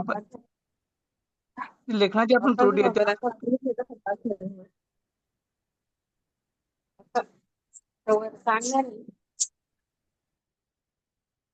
त्याच्यानंतर आकडेमोडीची जी कमजोरी जे आकडेमोड करत असतात त्याची जी कमजोरी ती म्हणजे आपण पाहिलं की संख्याज्ञान विद्यार्थी नसेल किंवा पाढे म्हणताना ते विद्यार्थी बऱ्याचदा पाड्याचं जे अंक आहे 36 म्हणा किंवा 42 म्हणा या ठिकाणी देखील ते चुकत असतात आणि चुकले की ती मांडताना देखील त्यांची चूक होत असते. म्हणजे आकडेमोडीची काही ज्या काही कमजोरी असते त्यांना, जसं आपण संख्याज्ञान पाहिलं की त्याने 49, 42 किंवा 56, 58 या संख्यामध्ये मागे पुढे ते गोंधळ करतात आणि तशाच संख्येत ते मांडत जातात आणि ती संख्या मांडल्यानंतर मात्र त्यांची उदाहरणं चुकत असतात. ही एक मुख्य गोष्ट आपल्याला बघायला मिळते. मग गुणाकार तत्व स्पष्ट करणं गरजेचं आहे. हे मगाशी मी सांगितलं की गुणाकार तत्व जे आहेत ते स्पष्ट करणं विद्यार्थ्यांसाठी अतिशय महत्वाचे. नंतर पाड्यांचा नेहमीच सराव करणं गरजेचे. जे आपण पट्टीची व्यवस्था पाहिलं पट्टीच्या संदर्भातलं, तर पाड्यांचा सराव हा वारंवार होणं गरजेचं आहे. उदाहरणार्थ परिपाठाच्या वेळी किंवा संध्याकाळी किंवा मधल्या वेळामध्ये जेव्हा तो सराव होईल तेव्हा मात्र गणित सोडवायला किंवा गुणाकार सोडवायला त्याला सोपं जाईल. अशा रीतीने आपल्याला गुणाकारातील ज्या काही अडचणी आहेत त्या सोडवणं फार सोपे जाईल. मी पुन्हा म्हणतो की गुणाकार ही बेरजेचंच एक रूप आहे, ते मात्र सरावाने आपल्याला विद्यार्थ्यांपर्यंत पोहोचवावं लागेल. संख्याचं स्थान गुणाकार मोठ्या अंकाचा जेव्हा गुणाकार असेल तेव्हा गुणाकार सोडवत असताना आपल्याला त्याचे जे स्थान आहे एकक दशक शतक हे स्थान जर व्यवस्थित आपल्याला जर मांडता आलं, विद्यार्थ्यांना मांडता आलं तर मला असं वाटतं ते गुणाकारामध्ये फार कमी चुका करतील आणि गुणाकार व्यवस्थितरित्या सोडून घेतील. आता ह्या पद्धतीने आपण पाहिल्यानंतर आपल्या असं लक्षात येईल की विद्यार्थी स्टेप बाय स्टेपने गेल्यानंतर कुठेही गुणाकार चुकताना दिसणार नाही. आपण वर्गात गेला आणि गुणाकार शिकूया असं म्हटलं आणि 2 गुणिले 2 किंवा 15 गुणिले 5 असं जर करत गेला तर साहजिकच विद्यार्थ्यांच्या मनामध्ये गुणाकाराच्या विषयी एक वेगळी भावना निर्माण होईल आणि मग शाब्दिक उदाहरण देत असताना मात्र अडचणी होतील. पण पहिल्यापासूनच आपण काय करत गेलो की गुणाकाराची जी उदाहरणं होती ती शाब्दिक आणि अंकी अशा पद्धतीने करत गेलो. उदाहरणार्थ 2+2 जे पाहिलं, त्याच्यानंतर पट पाहिले, त्याच्यानंतर दर पाहिले, त्याच्यानंतर रांगा पाहिल्या. याच्यामध्ये अंकमोड पण आहेत, अंकाचे पण आहेत आणि उदाहरणं पण आहेत. म्हणजे जी गणितातली की गुणाकाराची जी भीती आहे त्यांच्या मनामध्ये राहणार नाही आणि छानपैकी ती गणितामध्ये किंवा गुणाकारामध्ये आपला प्रयत्न करत राहतील. अशा पद्धतीने आपण गुणाकाराची जी संकल्पना आहे किंवा गुणाकाराविषयी काही अडचणी आहेत त्या विद्यार्थ्यांपर्यंत पोहोचवू शकतो आणि मांडू शकतो. अशा पद्धतीने आपण या गुणाकाराविषयी चर्चा केली आहे. Hello Bhoir sir. हा बोला. ओके, झालं प्रेझेंटेशन? हो. Okay okay okay, thank you. सगळ्यांना परत एकदा नमस्कार. आपल्या लक्षात आला की भोईर सरांनी आपण रेग्युलर जे आपण गणित संबोधमध्ये किंवा जे विचार केला होता की गुणाकार कसा असावा, जसं लॅटिस पद्धती वगैरे, परंतु जशी आम्ही भोईर सरांची आमची चर्चा झाली होती की ते आता रेग्युलर पद्धतीपेक्षा थोडंसं काय की नेमक्या अडचणी गुणाकारात कोणत्या येतात, त्याकरता आपण कुठली कृती केली पाहिजे आणि नेमकं आपण गुणाकार करताना जे आपण त्याला म्हणतो की मुलांच्या अडचणी समजल्याशिवाय आपल्याला पुढे जाता येत नाही. त्यामुळे अडचणी त्यावर नेमकं गुणाकार कुठल्या कुठल्या पद्धतीने गुणाकाराबाबत आपण विचार करू शकतो, हे सगळ्या बाबींवर भोईर सरांनी प्रकाश टाकलेला आहे. तर मला असं वाटतं आता आपण सगळ्यांनी चर्चा करूया की आता आपल्याला गुणाकाराबाबत काय अनुभव येतात, आपले विद्यार्थी कुठे चुकतात आणि तुम्ही ते सुधारण्यासाठी नेमकं काय करतो यावर चर्चा करूया. काही शंका असल्यास त्या विचारूया आणि शंका नसतील तर काय करता येईल आपल्याला त्यावर आपण बोलूया. आपण सर्वांकरता वेळ खुली करतोय. भोईर सर, अगोदर धन्यवाद तुम्हाला. आपण चर्चा करूया आणि मग आपल्याच प्रश्नांची उत्तर आपण सगळ्यांनी मिळून देऊया. ओके. हॅलो, नमस्ते सर. संध्या मॅडम नमस्कार. बोला बोला बोला बोला. मला असं म्हणायचंय, सरांनी खूप छान सांगितलं हे गुणाकाराच्या बाबतीत, पण आणखी एक असं आहे की असा सराव घेता येईल की चौकट गुणिले चौकट बरोबर 20. म्हणजे आपण अशी किती तुम्ही जास्तीत जास्त किती उदाहरणं तयार करू शकता असं आपण मुलांना सांगू शकतो. म्हणजे 4x5 बरोबर 20, 10x2 बरोबर 20 असं मुलं तयार करतात. त्याचाही त्यांचा सराव होतो. आणि दुसरं असं आणखी एक असं आपण सराव घेऊ शकतो की 5x3 बरोबर 15. मग उलट प्रमाणे सुद्धा आपण त्यांचं घ्यायचं. 3x5 बरोबर 15 हा सराव एक महत्वाचा आहे. त्याच्यानंतर समजा 2-3 छोट्या छोट्या अंक घेऊन संख्या घेऊन 3x2x4 बरोबर 24. मग यांची अदला बदल करून येणारं उत्तर शोधायला सांगायचं किंवा सांगायची 2x3x4 बरोबर 24. म्हणजे अंकांचा क्रम बदलून घ्यायचा सर आपण. आणि आणखी एक महत्वाचं की आडवे पाडे पाठांतर महत्वाचे, त्याचा सराव घेणं. आडवे पाडे खूप महत्वाचे आहेत याच्यामध्ये. आणि हे घेत असताना आपण त्यांना प्रश्न विचारू शकतो की 2×5 किती, किती 7×14 अशा प्रकारचे प्रश्न आपण त्यांना विचारायचे किंवा गटामधून 2 गट करून आपण त्यांच्यामध्ये हा खेळ रूपाने सुद्धा आपण हा सराव त्यांचा घेऊ शकतो. मी घेते हे वर्गामध्ये. धन्यवाद. Very good. आणि एक गोष्ट आपण लक्षात घेऊ मित्र हो की बोला बोला मॅडम बोला. हा नाही सर, बोला सर. झालं. एक गोष्ट लक्षात घेऊया आपण की आता सध्या आपण जे आसर आणि इतर रिपोर्ट जे पाहतोय मध्ये सगळ्यात जास्त जर आपल्याला अडचणी दिसत आहेत म्हणजे मुलांचं प्रमाण ते सोडवण्यामध्ये स्तरावर असण्यामध्ये कमी असण्याचे जे घटक दिसतात त्यामध्ये गुणाकार आणि भागाकार वरच्या श्रेणीमध्ये. त्यामुळे निश्चितच आपल्याला हे आत्ता समजून घेणं गरजेचं की गुणाकारावर आपल्याला नेमकं काय. संध्या मॅडमनी खूप चांगले मुद्दे सुचवले की अदला बदल आणि पाढे. Very good madam. Alankar sir, आपल्याला काय बोलायचंय? आपण हात केलाय. अलंकार सर. हॅलो, एक मिनिट सर. हा सर, म्यूट होतो मी. ओके सर, येतोय आवाज आता? हा बोला बोला. हा भोईर सरांनी जे गणिताचे अर्थ सांगितले तर त्याचा उपयोग खरा तर होतो विद्यार्थ्यांना पुढच्या स्तरावर, ज्यावेळेस विद्यार्थ्यांना शाब्दिक उदाहरणांच्या अडचणी येतात. आणि गुणाकाराच्या बाबतीमध्ये बऱ्याच वेळा मुलं विचारतात शिक्षकांना की मॅडम हे गुणाकाराचं गणित आहे की भागाकाराचं गणित आहे. कारण हम्म. बऱ्याच वेळा पट असेल, दर असेल, हे गुणाकारात पण वापरलं जातं आणि भागाकारात पण वापरलं जातं. राईट. त्यामुळे या लेवलला गुणाकार घेत असताना त्यांना जर त्याचा योग्य अर्थ कळला आणि जास्तीत जास्त जर आपण शाब्दिक उदाहरणं घेतली तर ती विद्यार्थ्यांची चांगली संकल्पना होते आणि पुढे त्यांना काय करायची ते कळतं. बऱ्याच वेळा संख्यात्मक उदाहरणं मुलांना सोडवता येतात, गुणाकार करता येतो किंवा भागाकार करता येतो, पण आपण आता तुम्ही जे उदाहरणं दिली याप्रमाणे आसर वगैरे, तर तिथे आसर किंवा दुसऱ्या इतर परीक्षांमध्ये जर शाब्दिक उदाहरणं आली किंवा पॅट मध्ये आपल्याला पाहता येईल की शाब्दिक उदाहरणं आली की मुलांना तर काय नेमकी कृती करायची आहे ते कळत नाही. तर त्यासाठी शाब्दिक उदाहरणं घेणं महत्वाचं आहे. आणि हे जे सरांनी 4 अर्थ सांगितले ते अर्थानुसार जर आपण उदाहरणं तयार करून जर विद्यार्थ्यांना सराव घेतला तर संकल्पना अधिक चांगलीही कळेल.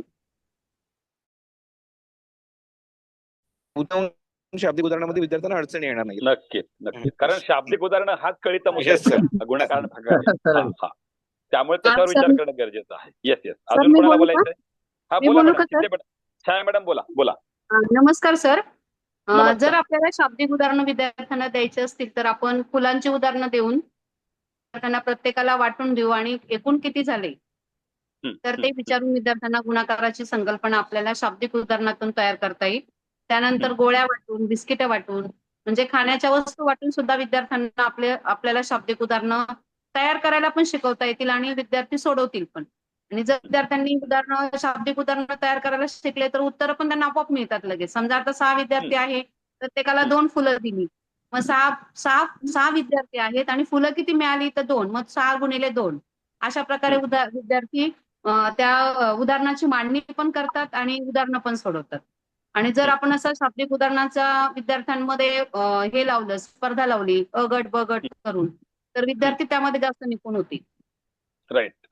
भोईर सरांनी पण छान मार्गदर्शन केलं. आणि विद्यार्थ्यांचा गुणाकार पक्का होण्यासाठी आपल्याला या शाब्दिक उदाहरणाबरोबरच विद्यार्थ्यांचे पाढे पण पाठ पाहिजे आणि त्याच्यानंतर विद्यार्थ्यांना गुणाकार करण्याची रीत आपण समजून सांगितली. अलंकार सर जसे म्हणाले की विद्यार्थ्यांना क्रिया समजली पाहिजे, गुणाकार आहे की भागाकार आहे. मग ते क्रियेचा समज स्पष्ट होण्यासाठी एकत्र करणे म्हणजे एकाला वाटून दिल्यानंतर त्यांची जोड लावणे हे आपण जर विद्यार्थ्यांना समजून दिलं तर विद्यार्थी बरोबर आपल्याला गुणाकार क्रिया आहे असं सांगतील. सगळ्यात महत्वाचा मुद्दा आपला याचा अलंकार सर, एक मिनिट, यातला महत्वाचा मुद्दा हा आहे की मुलांना शाब्दिक उदाहरणावर हे कळालं पाहिजे की नेमकी क्रिया कोणती करायची आहे. याच्याकरता आपण काही गोष्टी कशा करू शकतो की उदाहरण सांगायचं आणि त्याचं शाब्दिक रूपांतर करायचं, शाब्दिक उदाहरण द्यायचं आणि त्याचं क्रियेमध्ये रूपांतर करायचं. हा जेवढा सर्व गटामध्ये आणि वैयक्तिक होईल तेवढं चांगलं होईल. अलंकार सर बोला. शाब्दिक उदाहरणं देताना जे सरांनी 4 अर्थ सांगितले त्या प्रत्येक अर्थानुसार वेगवेगळं उदाहरण तयार होतं. तर त्या प्रत्येक अर्थानुसार दिलं पाहिजे. मॅडमने जे सांगितलं तर एकाच प्रकारचं न देता, जसं आता दर आहे तर दरामध्ये आपण वस्तू विकत घेण्याबाबतचं असू शकतं, दर आहे. पट आहे, जर मॅडमने आता पट सांगितली, त्याचबरोबर आलेख आहे किंवा रांगा आणि ओळी आहेत. तर अशा प्रत्येक प्रकारचं जर अर्थानुसार आपण जर वेगवेगळी उदाहरणं बनवली तर विद्यार्थ्यांना तो संबोध अधिक क्लिअर होईल. नाहीतर मग आपण एकाच प्रकारचे जर घेतली तर दुसऱ्या प्रकारचं जर गणित आलं की विद्यार्थ्यांना ती अडचण निर्माण होऊ शकते. अगदी अगदी. सरावातला विविधांगीपणा जो आहे ना तो महत्वाचा या ठिकाणी आहे. सर्व प्रकारांचा जर मुलांचा सराव झाला तर मग त्यांना अडचण येणार नाही की नेमकं काय करू ते. व्हेरी गुड, व्हेरी गुड अलंकार सर. अर्चना मॅडम, आपल्याला काय बोलायचंय का? आपण मेसेज टाकलाय. Hello sir. नमस्कार, बोला बोला. सर, पांडुरंग भोईर सरांनी छान गुणाकाराचं आपल्याला ते पट्टीने वगैरे सगळं सांगितलेलं आहे, खूप सुंदर. म्हणजे जे 5वी ते 7वीचे विद्यार्थी आहेत. हा बोला मॅडम. हॅलो, आवाज गेलाय मॅडम जरा. अर्चना मॅडम.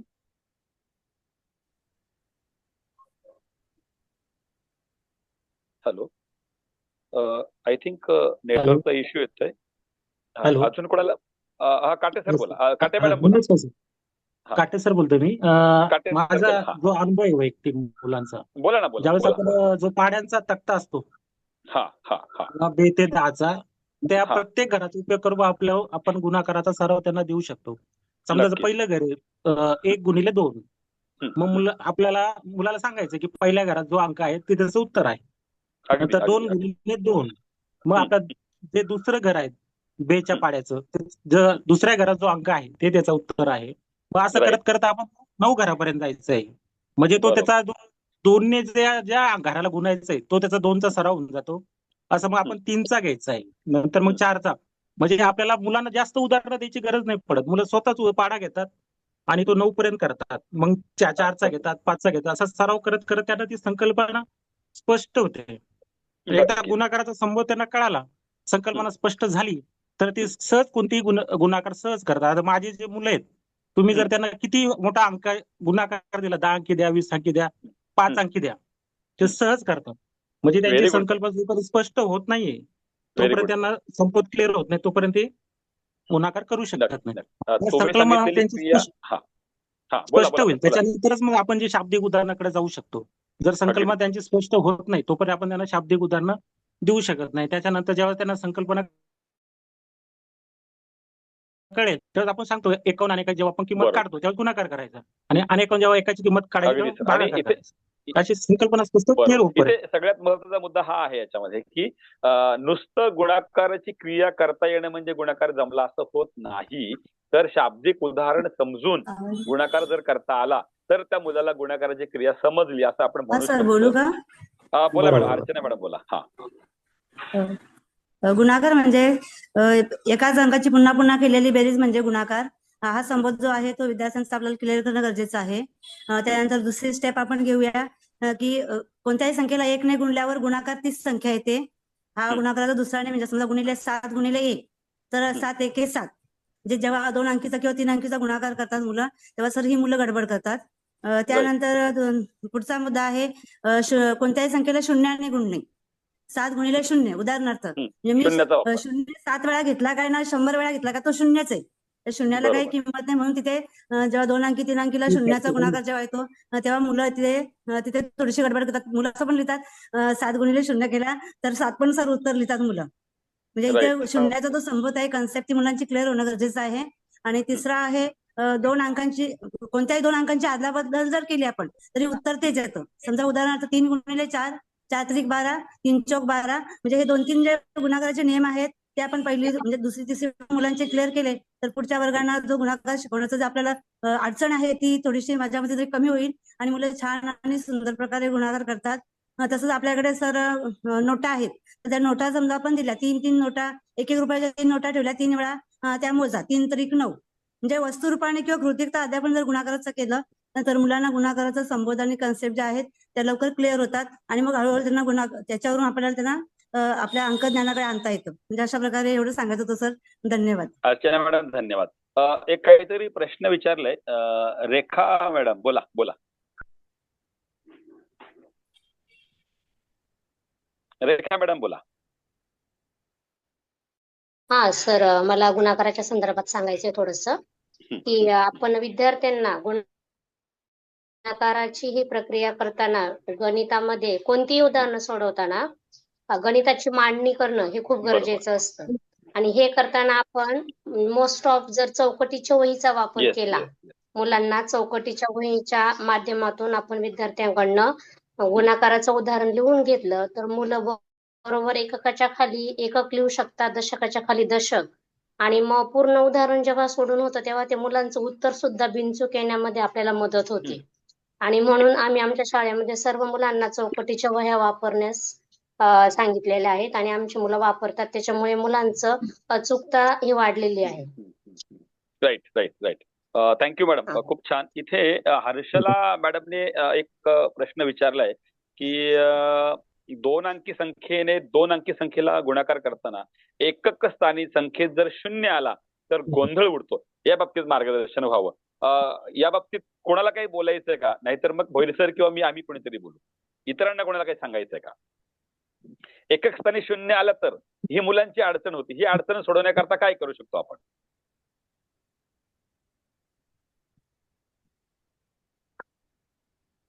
हॅलो. हा बोला बोला बोला. हा सर, मला वाटतं ही जी अडचण आहे त्यावेळेला आपल्याला जो 1ली ते 4थी पर्यंत गुणाकाराचा गुणधर्म आहे संख्येला शून्याने गुणलं तर उत्तर शून्य येतं, याचा जर आपण आधी सराव घेतलेला असेल तर ती कन्सेप्ट विद्यार्थ्यांची क्लिअर होऊ शकते. राईट.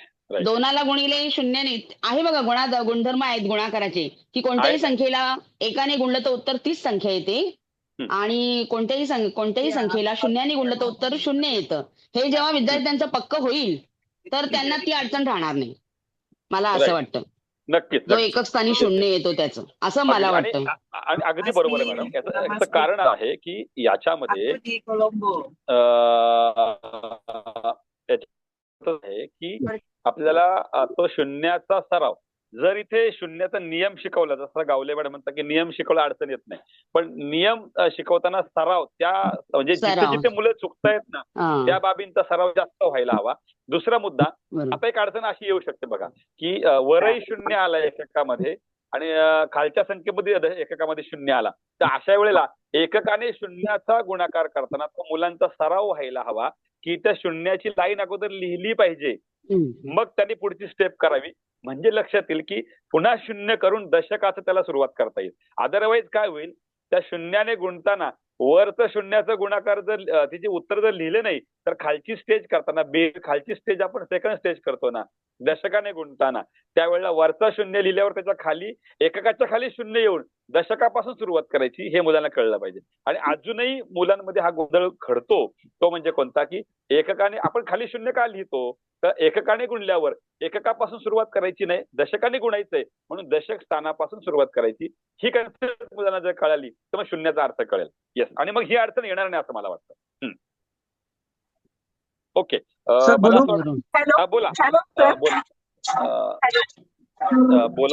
बोला. मी सुनीता चव्हाण बोलते सर. मॅडम बोला.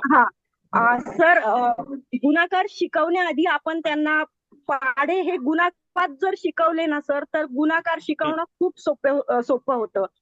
पाढे शिकवताना पण एक तंत्र आपण लक्षात ठेवायचं, त्यांना डायरेक्टली पाढा शिकवण्याच्या आधी शून्याचा पाढा जर आपण शिकवला, म्हणजे 0 गुणिले 0 0, 0 गुणिले 1 0, 0 गुणिले 2 0, अशा पद्धतीने हा झाला शून्याचा पाढा. नंतर 1 चा पाढा ही याच पद्धतीने, नंतर 2 चा पाढा, 2 चा पाढा सुरू करताना डायरेक्ट 2 1 बे असं न करता 2 0 0, म्हणजे 2 ला जर शून्याने गुणलं तर उत्तर 2च येतं. अशाच पद्धतीने त्यांना 10 पर्यंतचे पाढे आपण जर शिकवले, म्हणजे 10चा पाढा शिकवताना 10 गुणिले 0, 10 0 0, 10 1 10 दुने 20, अशा पद्धतीने जर पाढे जर शिकवले ना सर, तर त्यांना गुणाकार शिकवण्यासाठी खूप कमी मेहनत करावी लागते. आणि हे पाढे शिकत असतानाच त्यांचा कन्सेप्ट क्लिअर होतो की कोणत्याही संख्येला जर शून्याने गुणलं तर उत्तर हे शून्यच येतं. आणि दुसरा एक कन्सेप्ट क्लिअर होतो, कोणत्याही संख्येला जर 1 ने गुणलं तर उत्तर तीच संख्या येते. हे दोन्ही कन्सेप्ट पाढे शिकवताना क्लिअर झाले की पुढे गुणाकार अगदी त्यांचा फास्ट डेव्हलप होतो. आम्ही ही पद्धत आमच्या शाळेवर राबवतो आणि जो गुणाकार स्वरूपात पाढ्यांचा तक्ता आहे ना, तो आम्ही मोठा असा चार्ट तयार करून दर्शनी भागेत शाळेत लावलेला आहे आणि विद्यार्थ्यांचं दररोज 4 ते 5 या वेळेत सामूहिक वाचन त्याचं घेतो. त्यामुळे सर्व विद्यार्थी एका गतीने पाढ्यांच्या बाबतीत पुढे जातात. नक्कीच मॅडम, धन्यवाद. खूप चांगल्या कन्सेप्ट. शून्याचा पाढा आणि 1चा पाढा ह्या 2 गोष्टी जर केल्या तर मुलांना शून्याच्या मुळे गुणताना आणि 1ला गुणताना अडचण येणार नाही. 2 मुद्दे खूप छान झाले. शेवटचं आता कोणाला बोलायचं असेल तर, नाहीतर आपण पुढच्या. हॅलो.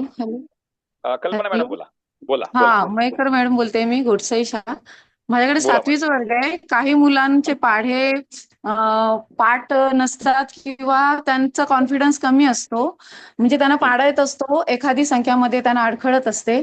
तर त्यावेळी मी काय करते, संध्याकाळच्या वेळी अशा मुलांना पुढे घेते वर्गामध्ये आणि त्यांना पाढे बोलायला लावते आणि ज्यांना पाढे येत आहेत ते त्यांच्या मागून पाढे बोलतात आणि मग त्यांचाही कॉन्फिडन्स वाढतो की मला पाढे येत आहेत आणि त्यांना कळतं की आपण कुठे अडखळतोय. मग त्यावेळी ती समोर ज्यांना पाढे येत आहेत ती मुलं क्लिअर करतात त्यांना, किंवा मी शिक्षिका म्हणून सुद्धा त्यांना एखाद्या ठिकाणी जिथे अडतं तिथे त्यांना क्लिअर करते, हे असं आहे. मग त्यांचाही कॉन्फिडन्स वाढतो, त्यांच्यावर जबाबदारी येते की आपल्याला पाढे आलेच पाहिजेत, कारण बाकीची मुलं त्यांच्या मागणं बोलत असतात.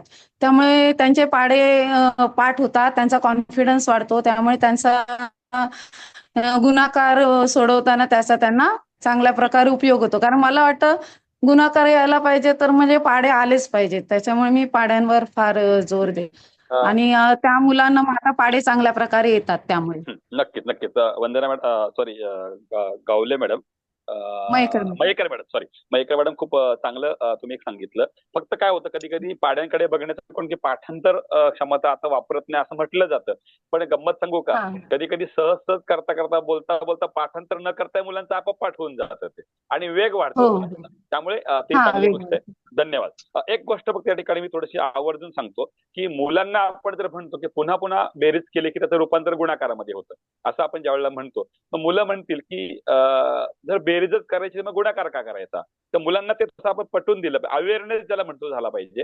तो म्हणजे कोणता की 2+2+2+2 असं एकूण 4 वेळा 2 घेतले आणि त्यांची बेरीज केली 2+2+2+2 तर एकूण 8 होतात. आता मुलाला सांगायचं तुला काय करावं लागलं बरं इथे, 2 तुला 4 वेळा जावा लागला. पण जर तुला जर काही गोष्टी बेसिक गोष्टी लक्षात आल्या की 2 4 वेळा घेतला तर तो 8 होतो, मग 2 4 वेळा मोजण्यापेक्षा ते तुझ्या लक्षात राहिलं की 2 एकदा घेतला तर 2 होतात, 2 दोनदा घेतला तर 2 होतात, 4 होतात. असं जर केलं तर तुझा गणित बेरजेचा स्पीड वाढतो. मग गुणाकार हा कशा करता आहे की पुन्हा पुन्हा बेरीज करताना जो वेळ जातो तो वेळ वाचावा आणि आपला गणितातला वेग वाढावा म्हणून आपण ही क्रिया वापरत असतो. हे मुलाला समजलं, अवेअर समजलं, तर मुलगा विचार करेल की यस मला आता हे पाढे नावाचा जो प्रकार आहे तो मला याच्यात क्लिअर करता येईल. तर हे आपण अवेअरनेस जर केला तर मला असं वाटतं की खूप चांगल्या प्रकारे मुलाचा गणितामधला म्हणजे गुणाकारामधला स्पीड वाढेल. तर याचा विचार आपण सगळ्यांनी करूया. खूप छान. आपण आता वेळ संपत आलेली आहे, म्हणजे वेळ पुढे गेलो आपण वेळेच्या, कारण आपल्या शंका आणि उत्तर आपण खूप छान प्रकारे सगळेजण वापरतायत. धन्यवाद सगळ्यांना. इथे आता विचार करूया गुणाकार तशी मुलांना वाटतं आपण वाटून घेऊ नये, पण मुलांना जर वाटत असेल तर तो संभ्रम मुलांचा दूर करण्याकरता उपक्रमाचं आयोजन करावं. इथे भोईर सरांनी म्हणजे नेहमीच भोईर सर नवीन नवीन संकल्पना आणत असतात. आज त्यांनी चर्चेप्रमाणे गणिताच्या अडचणी आणि त्यावर खूप चांगल्या प्रकारे सांगितलेलं आहे. भोईर सर, आतापर्यंत ज्याच्यावर आपल्याला काही बोलायचं असेल, काही सांगायचं राहिलं असेल तर आपण 1 मिनिटामध्ये सांगू शकता. सुनील ठाकरे सरांना सर काहीतरी बोलायचंय. ठाकरे सर बोला, तुम्ही अनम्यूट करून बोला. ठाकरे सर काय बोलायचं का आपल्याला? अनम्यूट करा सर, अनम्यूट करा. Thackeray sir unmute. हो सर. अनम्यूट करा. हा सर. बोला sir. Kindly cooperation sir. Sir मी एक प्रयोग केला होता, जे आपलं टीचिंग मटेरियल आहे ना, टीचिंग लर्निंग मटेरियल, त्याच्यातलं सर काही मणी वगैरे घेतले आपण किंवा काही असे क्यूब वगैरे आहेत, ते क्यूब घेतल्यानंतर आपण 2-2च्या पटीला त्यांच्या संख्या तयार करून घेतल्या. समजा सपोज टू बी मला 2चा पाढा तयार करायचा आहे, तर 2-2च्या पटीतल्या संख्या 2, 4, 6, 8. मग आता मी माझा स्वतःचा अनुभव सांगतोय, शेअर करतोय की मुलं मग 2च्या पटीतल्या संख्या 20 पर्यंत बोलतात. पण मग त्याच्यानंतर पुढे एक अडचण होत होती की मग 1, 2, 3, 4, 5. मग त्यांच्याकडून तो सराव करून घेतला. 1, 2, 3, 4, 5 म्हणजे 5 पट, 6 पट, 7. मग त्याच्यामुळे ते सोपं गेलं. त्याच्यामुळे मग जवळजवळ आता FLNच्या बाबतीत तर सुरुवातीला जुलै महिन्यात माझ्याकडे 10 पैकी 10 विद्यार्थी होते 4थीचे, तर त्याच्यापैकी फक्त 2च विद्यार्थी भागाकारात होते. आता जवळजवळ सर्वच्या सर्व विद्यार्थी भागाकाराच्या टप्प्यापर्यंत म्हणजे गुणाकार आलं म्हटलं तर भागाकार येतोय, भागाच्या टप्प्यापर्यंत आले. म्हणजे हा प्रयोग मी केला होता सर. गुड. खूप चांगला प्रयोग आहे. मुलांना पाढे पाठ कर असं म्हणण्यापेक्षा स्पीड वाढण्याकरता काय करशील याची कृती जर केली आपण तर आपोआप मुलं पाढे पाठ न करता पाठ होत जातात त्यांचं, म्हणजे स्मरण वाटतं. खूप चांगला मुद्दा सांगितला ठाकरे सर. धन्यवाद तुम्हाला. थँक्यू सर, मला या प्लॅटफॉर्मवर बोलू दिल्याबद्दल सर. नाही, नक्की. फक्त कधी कधी लक्षात येत नाही कोणाला बोलायचं असेल तर राहून जाते. धन्यवाद सर, खूप चांगला मुद्दा मांडला. मित्र हो, वेळ संपत आलेली आहे. गुणाकार खूप चांगल्या प्रकारे चर्चा केलेली आहे. आपल्या लक्षात आलं असेल की आपले भोईर सर आहेत ते एकटेच कधी नसतात, तर त्यांच्याबरोबर त्यांची अर्धांगिनी सुद्धा असते. आपण पाहिलं असेल प्रेझेंटेशन करताना भोईर सरांचं लेखनाचं काम त्यांची अर्धांगिनी करत होती. जसं कुटुंब रंगले काव्यात असं आपण म्हणतो, तसं कुटुंब रंगले अध्यापनात किंवा शिक्षण क्षेत्रात, तसं दोघी पती पत्नी हे सोबत शिक्षण क्षेत्रामध्ये एकत्र काम आणि चांगलं प्रभावी काम करत असतात. मी भोईर सरांच्या प्रभावी मार्गदर्शनाबद्दल त्यांना आणि त्यांच्या सौभाग्यवतींना मॅडमना सुद्धा मी या ठिकाणी मनापासून आपल्या सगळ्यांच्या वतीनं धन्यवाद देतो, शुभेच्छा व्यक्त करतो आणि पुढील सत्राकडे आपण आता वळणार आहोत. धन्यवाद. धन्यवाद सर. धन्यवाद सर. नक्की. धन्यवाद सर. धन्यवाद. मित्र हो, आता आपण तिसरी जी तासिका आपली सुरू करतोय आणि ती आहे इंग्रजीमध्ये. इंग्रजीमध्ये आज आपण ज्यांच्याशी आपल्याशी चर्चा करणार आहेत त्यांचं नाव आहे अश्विनी यशवंतराव मॅडम. या म्हणजे टोकवड्या म्हणजे आपण मुरबाड पासून जवळपास 70-80 किलोमीटरच्या पुढे अतिशय डोंगराळ भागामध्ये असलेल्या उंबरोली या खरशेत उंबरोली या गावामध्ये, की जिथे आपल्याला अतिशय जंगल भाग आणि खूप दूरवरचं ठिकाण आहे, तर त्या ठिकाणी त्या स्वतः अध्यापन करत आहेत. त्यांचं इंग्रजीमध्ये आणि गणितामध्ये त्यांची आवड आहे. आणि आपण पाहिलं असेल की ठाणे या ठिकाणी झालेल्या शिक्षण परिषदेमध्ये इंग्रजीच्या कृती आराखड्यावर यशवंतराव मॅडम यांनी सादरीकरण केलं होतं. आणि आज शब्द स्तरासाठी अश्विनी मॅडम ह्या आपल्याशी चर्चा करणार आहेत. त्या स्वतः नवोपक्रमशील शिक्षिका आहेत. माझ्या अतिग्रामीण दुर्गम भागातल्या प्रत्येक विद्यार्थ्याला गणित आणि इंग्रजी आलं पाहिजे यावर त्यांचा फार मोठा आग्रह असतो आणि त्यासाठी वेगवेगळे उपक्रम त्या करत असतात. तर म्हणून मी अश्विनी मॅडम यांना विनंती करतो की आपण या ठिकाणी सुरुवात करावी. अश्विनी मॅडम, मी आपली पीपीटी माझ्याकडून शेअर करतो, आपण बोलायला सुरुवात करावी. अश्विनी मॅडम सुरुवात करा. धन्यवाद.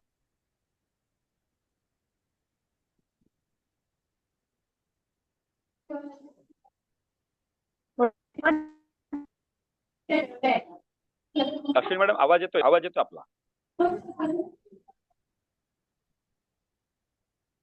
हॅलो.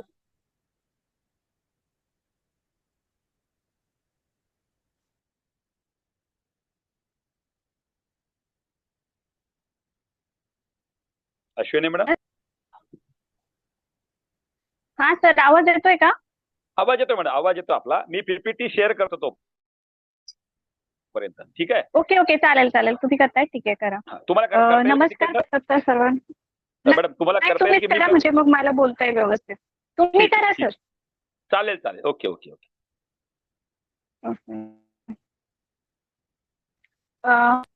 प्रथमतः सर्वांना नमस्कार. म्हणजे आपण म्हणायला गेलं तर मराठी आणि गणितासारखे सोपे विषय, आपले अवघड विषयांचं प्रेझेंटेशन आता चांगल्या उपक्रमशील शिक्षक आणि अतिशय हुशार शिक्षकांनी केलेला आहे. कारण भोईर सरांचा अनुभव म्हणजे ते आमच्या केंद्रातले सहकारी होते, त्यामुळे त्यांचं अध्यापन आणि त्यांचं अध्यापनातील अनुभव आणि विविध क्षेत्रांमध्ये त्यांची असलेली प्रगती आणि मुलांसाठी असलेली त्यांची तळमळ प्रत्येक वेळेस आपल्याला दिसून आलेलीच आहे. आणि माझ्याकडे हा विषय इंग्रजी आहे. तसा बघायला गेला तर अतिशय सोपा, की ज्याला कोणतेही अलंकार नाहीत किंवा जोडाक्षर म्हणतो, की आपण मराठीमध्ये जोडाक्षर विद्यार्थ्यांना शिकण्यासाठी खूप कठीण जातात, परंतु इंग्रजीमध्ये तो काही प्रकार नाहीये. जोडाक्षर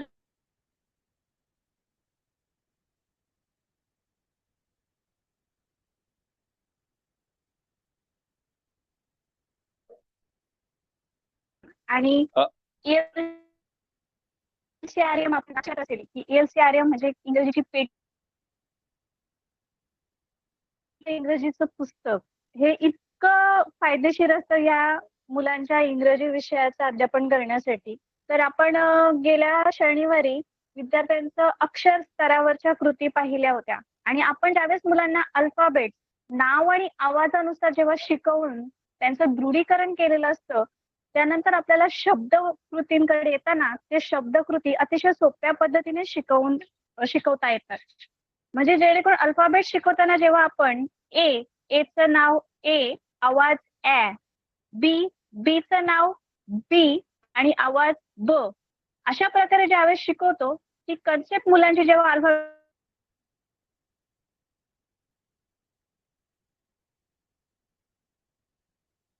पिक्चर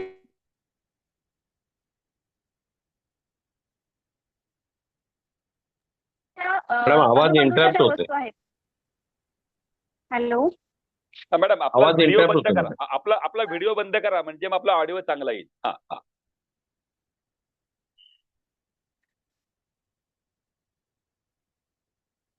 हा व्हिडिओ बंदच आहे सर. हॅलो, ओके बोला. थोडं नेटवर्क इश्यू होत होतं काहीतरी, पण आपण आता सुरुवात. आवाज येतो आपला, बोला बोला बोला.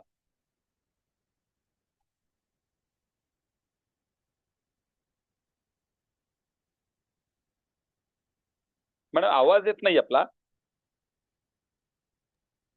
रेंज गेली वाटतं त्यांची. हा तोच इश्यू दिसतोय. पिक्चर अश्विनी मॅडम आवाज येतोय का?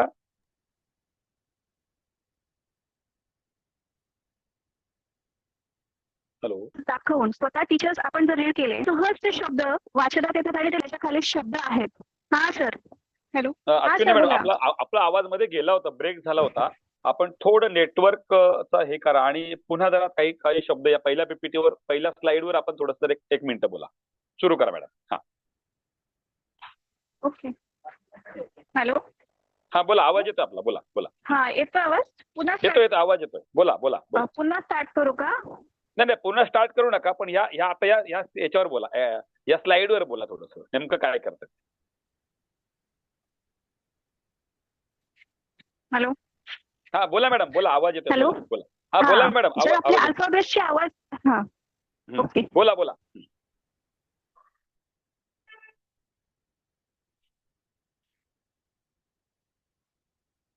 अल्फाबेट्स, त्यांची नावं आणि जर आवाज त्यांच्या परिचयातील चित्र आणि शब्द यांचं आपण जर वाचन घेतलं आणि आपल्या इंग्रजी पेटीमध्ये चित्र आणि शब्द आहेत, तर आधी मुलांचं चित्र आणि शब्दासहित वाचन घेतलं.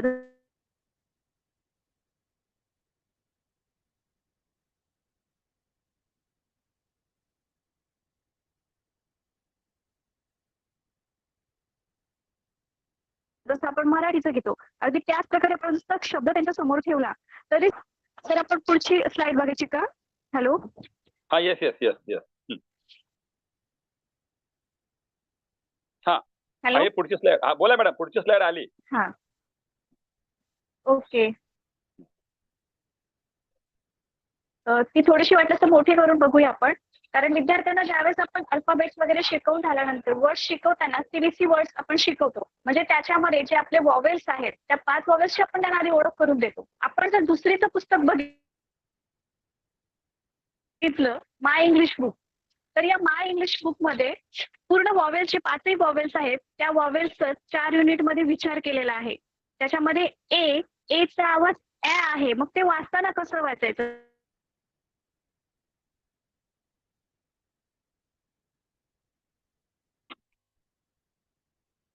उदाहरणार्थ फॅन हा शब्द आहे तर एफ आहे, न आहे म्हणजे फॅन. तसंच ईचा आवाज ए आहे की जे ई. हॅलो. हा सर. हा मॅडम आवाज येतोय, बोला बोला. फक्त ब्रेक होतो जरा. हा ब्रेक होतो, बोला बोला मॅडम. हा मॅडम बोला. पावसामुळे येस येस येस. हरकत नाही. प्लीज. तसंच आपण समजा WEB वेब आहे तर WE एकत्र घेऊन ईचा आवाज ए आहे म्हणून वे ब. असं जर आपण मुलांचं वाचन घेतलं वॉवेल्स नुसार, आयचा आवाज ई आहे त्याच्यामुळे KIT समजा तर KI की, टीचा आवाज ट, किट असे शब्द. त्यानंतर ओचा आवाज ऑ आहे तर COT कॉट, CO कॉ ट. त्यानंतर यूचा आवाज अ आहे तर HUT HU ह, टीचा आवाज ट, हट. अशा शब्दांचं वाचन आपण जर मुलांचं करून घेतलं, प्रॅक्टिस घेतली, तर मुलांना त्यांच्यात आत्मविश्वास येतो की आपण इंग्रजी वाचू शकतो. कारण मुळात शिक्षकांमध्ये असेल किंवा विद्यार्थ्यांमध्ये असेल, पहिली अडचण येत असते इंग्रजी म्हटलं की माझ्याकडनं काहीतरी चुका होणार आहेत आणि मी चुकू शकतो, त्यामुळे आपण वाचायलाच घाबरतो. तर आधी आपण अशा छोट्या छोट्या पायऱ्यांनी जर पुढे गेलो तर मुलांना तो कॉन्फिडन्स येईल की हा आम्ही इंग्रजी वाचू शकतो. तर यासाठी आपण दुसरीचं जे माय इंग्लिश बुक आहे आणि आपलं जे इंग्रजीचे किट आहेत त्याचाही वापर आपण करू शकतो. त्यामध्येच आपण सायकल ऑफ वर्ड्स घेऊ शकतो. CBC वर्ड्स वापरून फोनिक्स आणि इझी टू और 3 लेटर्स वर्ड्स आपण त्यामध्ये वापरू शकतो. कारण यामध्ये मुलांची बरीचशी प्रॅक्टिस होत असते. त्यातल्या त्यात आपण ज्यावेळेस मुलांचे छोटे छोटे शब्द वाचन घेतो तर त्यावेळेस ते विद्यार्थ्यांना पटकन लक्षात राहतात. आणि मग आपण ज्यावेळेस श्रुतलेखन वगैरे घेतो त्यावेळेस आपण उच्चार करताना जर अगदी त्या आवाजानुसार उच्चार केला तर मुलांना सुद्धा ते श्रुतलेखनामध्ये शब्द चांगल्या प्रकारे लिहिता येतात. सर आपण पुढे जाऊया. ओके. त्यानंतर लेबलिंग वर्ड्स. आता आपल्या क्लासरूम मध्ये अशा बऱ्याच वस्तू आहेत. मुलांचं काय होतं की मुलांना इंग्रजी नंतर वाचता येतं, बोलता येतं, परंतु स्पेलिंग मिस्टेक्स होत असतात. मग आपल्या क्लासरूम मधल्या काही ज्या वस्तू आहेत त्यांचं आपण लेबलिंग केलं तर समजा बेंच आहे, ब्लॅकबोर्ड आहे, व्हाईट बोर्ड आहे, टेलिव्हिजन, टीव्ही आहे, विंडो आहे, डोर आहे, तिथे आपण जर लेबलिंग केलं म्हणजे आपण कार्डबोर्ड वरती सुद्धा ते मार्कने लिहू शकतो किंवा आपल्या इंग्रजी पेटीमध्ये सुद्धा ते लेबलिंग वर्ड्स आहेत ते आपण तिथे लावू शकतो. तर ते जर सतत पाहण्यात आले, आपण म्हणतो ना प्रॅक्टिस मेक मॅन परफेक्ट, ते सतत त्यांच्या सरावामध्ये येतील आणि सतत डोळ्यासमोर असल्यामुळे अरे त्या नावाचं स्पेलिंग हे आहे विंडो, बोलता येतं मुलांना पण विंडोची स्पेलिंग ती मुलांना सतत समोर दिसते. म्हणजे जेणेकरून त्यांचा शब्दसंग्रह वाढण्यास मदत होते. सर आपण पुढे जाऊया. त्यानंतर रायमिंग वर्ड्स आहेत. आता मुलं इंग्रजीमध्ये जास्तीत जास्त एन्जॉय कुठे करतात तर पोएम मध्ये करतात. त्या पोएम अतिशय छान प्रकारे ते शिकतात. म्हणजे ती रो रो बोट असेल किंवा उगी उगी असेल, अशा बऱ्याचशा पोएम आहेत आणि आपण जर ऑब्झर्व केलं तर 1st to 4th पर्यंतच्या ज्या पोएम आहेत त्या सर्व पोएम्स मध्ये रायमिंग वर्ड्स आणि त्यातल्या त्यात प्लस म्हणजे इन्स्ट्रक्शन्स असतात, काही सूचना असतात किंवा काही कृती अशा दिलेल्या असतात. 6th 7th ला जरा पोएमचा हार्डनेस वाढलेला असतो, परंतु 1st to 4th पर्यंत बऱ्याचशा पोएम्स आपल्या कृतीवरती आधारित असतात. त्यामुळे आपण त्या विद्यार्थ्यांना जेव्हा लयबद्ध पद्धतीने शिकवतो त्यावेळेस मुलांना रायमिंग वर्ड्स आपण सहज त्यांना काढता येतात त्यातून की रायमिंग वर्ड्स त्याच्यात काय आहेत किंवा त्यांच्या समोर दोन्ही वर्ड्स ठेवल्याने आपण वाचन केलं सतत 2-3 वेळा वाचन आपण केल्यानंतर विद्यार्थ्यांच्या लक्षात येतं नाही स्कॉटचा रायमिंग वर्ड बॉट आहे वगैरे. अशा प्रकारे आपण त्यांचं वाचन घेऊ शकतो. तर आधीची स्लाइड 30 2.1 ओके.